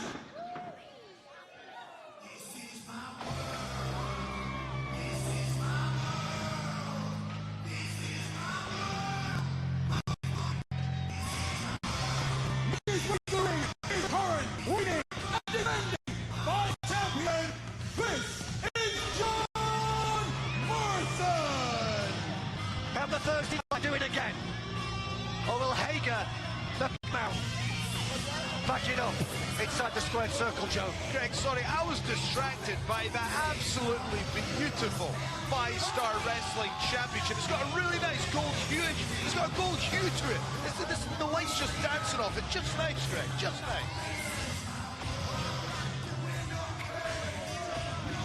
Well, I think I've been dazzled in the past by John Morrison's skills inside the wrestling ring. This man combines unique high-flying moves with freakish balance and a will to win that has seen him beat every single big-name superstar 5 Star Wrestling has put in front of him. Absolutely, but has he faced anyone with the amateur wrestling credentials of someone of the likes of Jake Hager, who has been there and done it all? He has had matches on the biggest stages you can possibly have, even at WrestleMania, Greg. This is going to be a huge contest for the 5 Star Wrestling Championship. This is a man, one of his first jobs in professional wrestling was as the apprentice of Eric Bischoff. Remember that? I do remember that. Well, he's not the apprentice anymore. He is the main man, the absolute main man in 5 Star Wrestling. And Jake Hager wants to be the man. Jake Hager has made some very lofty boasts about himself, about the American wrestling scene. Well, we've got 2 Americans here in the ring. Let's see what they can do. It's the main event again. We saw John Morrison versus Rob Van Dam last week in a cracker. And we will see Morrison versus Hager. Will it live up to it? Bell sounds, we are underway. 5 Star Championship match, live at the Metro Radio Arena here in Newcastle upon Tyne. We thank all the staff here at the Metro Radio Arena who have made us feel very welcome here today. Just a few yards down the road from the Tyne Bridge.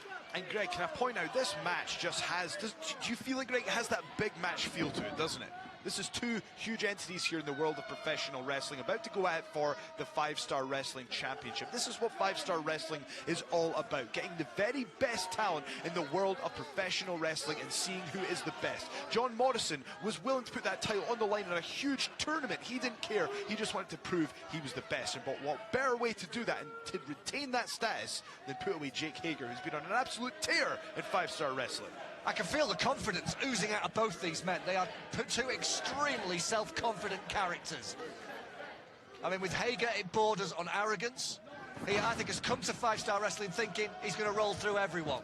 The mixed martial arts training, he is a legitimately dangerous individual.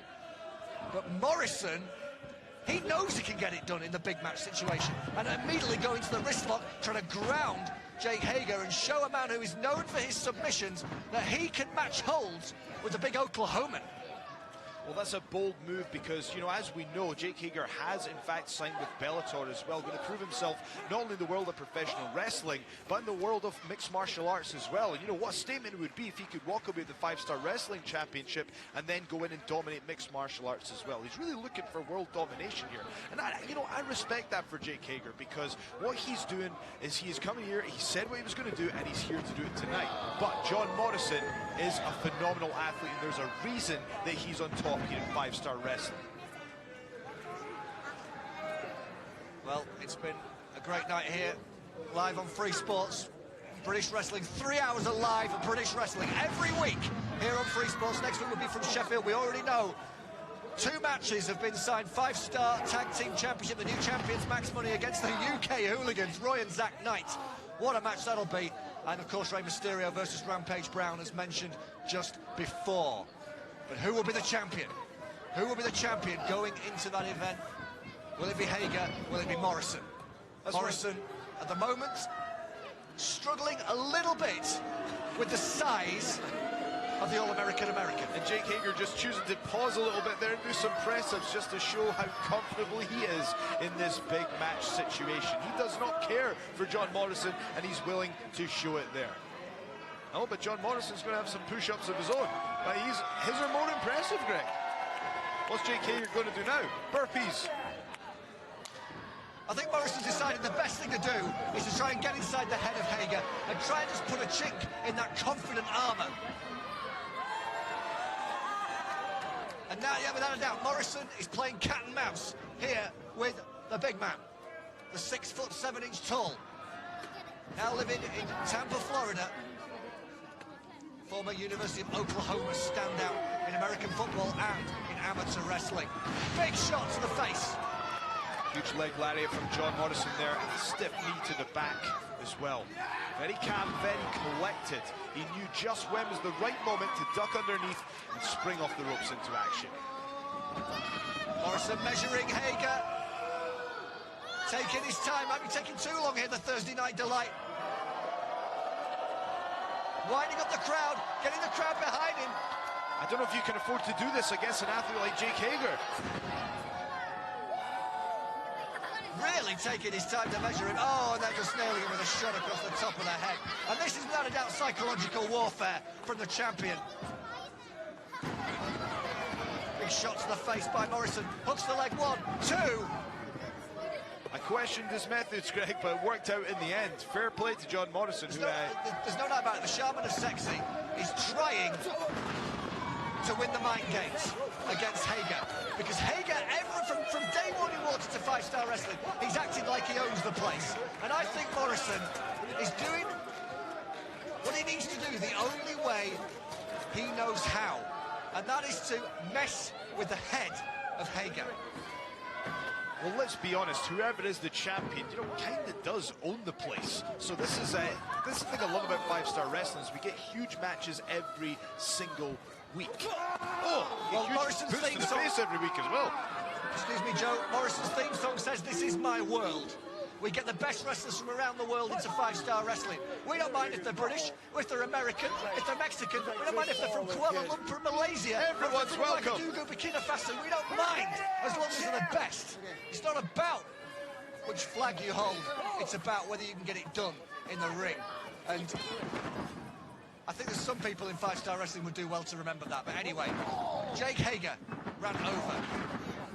I'll tell you what's not over. The punishment that Hager has decided he's now going to dish out to Morrison. Furious at Morrison messing about with him in this championship match. And suddenly things turn serious. And Jake Hager has slowed down the match to the pace that he wants. You know, John Morrison is so quick and so agile. Jake Hager, what he wants to do, his key to victory is to grind down John Morrison. That's what you're seeing right now, with these shoulders just being driven into the lower spine of John Morrison. If he can hurt the lower back, he can stop him using these explosive maneuvers from the ropes. That surely has to be the key to victory, Greg. I'll tell you as well, I have faced Jake Hager in the ring before, and it was one of the most intense matches I've ever had in my entire life, because you look at him, he's a huge guy, you know he's a powerful guy, but nothing prepares you for the level of power that he actually has. It's deceptive. Joe, you're a British heavyweight amateur wrestling champion. Hager has got incredible credentials as an amateur wrestler. Yes. What advantage does that give you in the professional ring? Well, it's an interesting question, Greg. I mean, like I say, I am the British Freestyle Wrestling Champion at 97 kilos, but I'm going to be honest with you that the level above from that is Division I wrestling in America. And that's where Jake Hager comes from.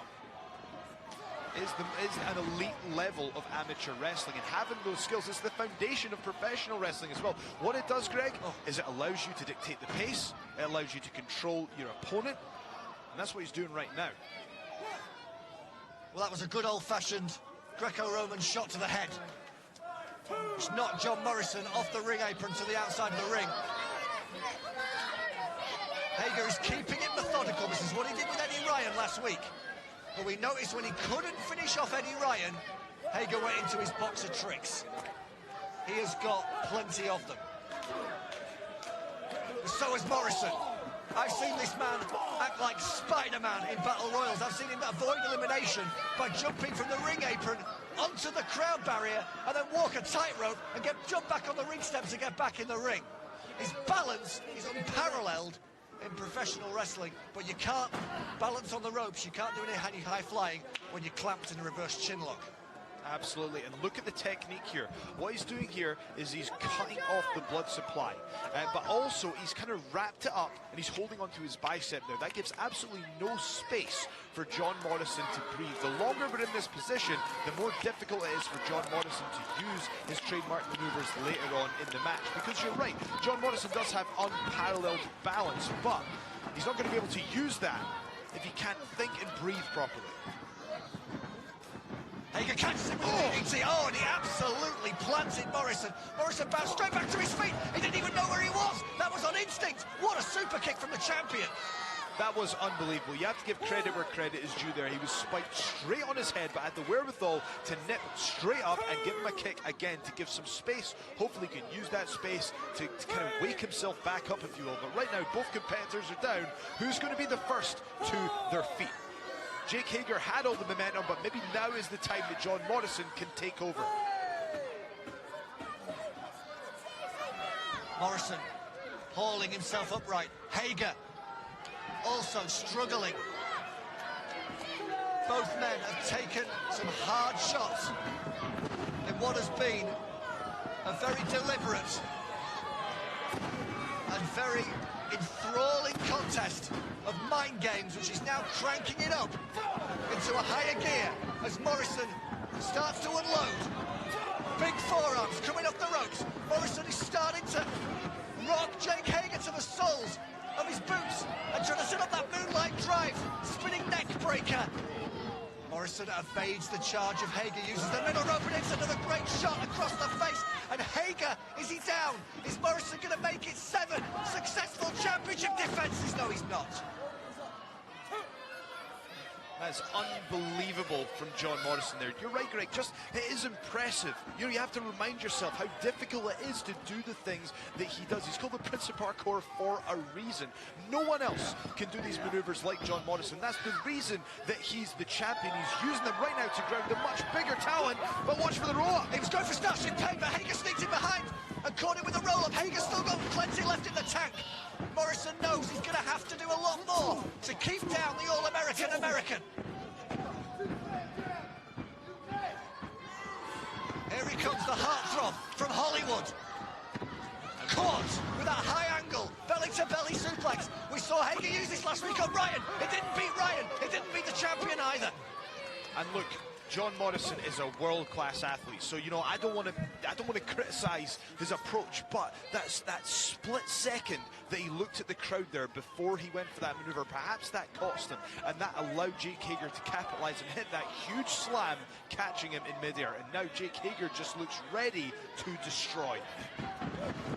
Jake Hager now is really trying to pick up the pace himself. He knows that the time for fun and games is over. We are in the championship rounds. It would be in a boxing match. It's the championship moments now in a wrestling match. But he gets caught in a Russian leg sweep from Morrison. Morrison, painted knee to the face, setting him up with that twisting leg drop. We're seeing Morrison use all the moves he's famous for to try and keep down the Oklahoman, but it's not enough. Very close two count here. If you notice, Greg, every time they go for a cover, it's getting that little bit closer to 3 every single time. They've worn each other down. I think we could be needing a point where one of them is going to walk out with the 5-star championship. It is a beautiful belt, Greg, I'll tell you that. I can see it right now. Interesting as well, and Hager has been having a lot to say over the past few weeks. Morrison, he does his talking in the ring. You don't see John Morrison saying very much. You just see him coming down the ring, putting that championship on the line and successfully defending it. But he's got to be careful here because he's taken a lot of time in this match, spending a lot of time getting the fans behind him, and he might be ill-advised. Thankfully, he's got that balance to call on. But he ran straight into the boots of Hager, who catches him there with that middle rope. Splash, inverted splash, it's not enough. I mean, that's what we mentioned before. Morrison did take the time to acknowledge the crowd, but there, perhaps that was part of the game plan to make Hager think that he was distracted and then roll through, but it wasn't enough anyway, with Hager hitting him with that huge splash from the middle rope and an inside-out clothesline. That could have knocked him out. It's a massive clothesline, and Morrison has got to be in trouble. His title reign is definitely in jeopardy as Hager goes for the gut-wrench power bomb. And did you see Morrison's neck snap off the canvas? This could be new champion. It's not. It's not, because Morrison is a fighting champion. He's proved it time in, time out. He proved it against AJ Styles, against Carlito, PJ Black, Moose, Drew Galloway, Rey Mysterio, Rob Van Dam last week in Liverpool. What a champion. Greg, Hager cannot keep him down. Greg, that was 2.9 3/4. But let me point out, the face that you're seeing on Jake Hager now is the same facial expression he had when he couldn't put away Eddie Ryan. Now, the difference is here, there are consequences, if you will, if he gets disqualified. So Jake Hager won't be able to resort to the same tactics. If the referee sees him do it, Greg, he can't win the title. Well, there's been times in this match where Morrison has allowed the crowd to distract him. Hager doing it right there. Has he gone for the ankle lock too late? Has Morrison recuperated? Perhaps not. Hager's got it on. This is a submission hold. This is the hold which he's made a lot of people tap out with. If he can make Morrison tap out, he becomes the 5-star champion. Morrison inching to the ropes. This man is usually made of rubber. He's going to have to find a way to contort out of this because Hager's dragged him back to the centre of the ring. Oh, and he sends him into the referee.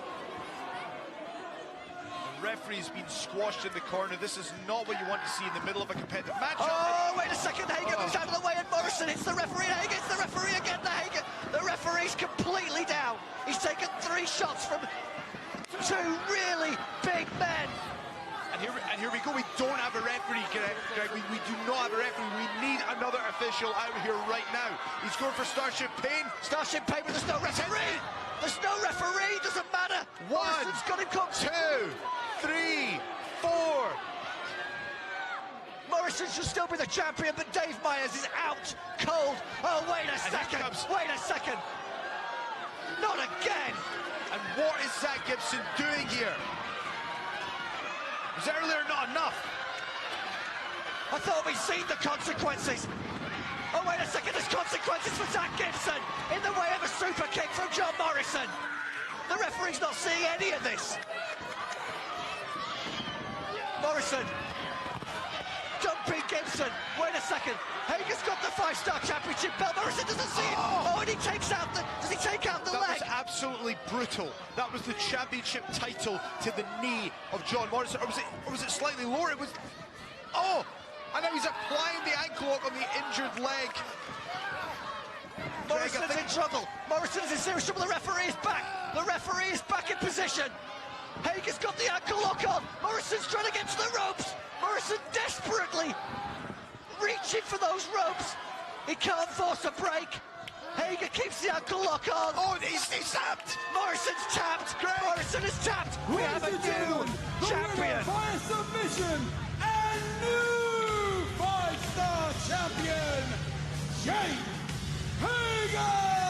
Greg, we have got a brand new 5-star champion. You know, again, we can question the methods, but we can't question the results.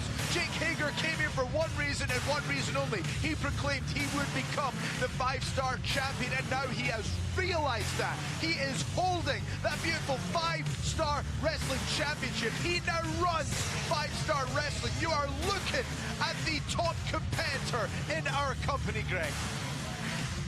Jake Hager said he would come to 5-star wrestling to be a champion. He has done what he said he was going to do. But let's face it, he can give a little bit of that to the man, a little bit of help to the man that he had a war of words with earlier tonight, Liverpool's Zach Gibson. There he is, because Zach Gibson came out to try and wreck this main event, like he wrecked last week's post-main event.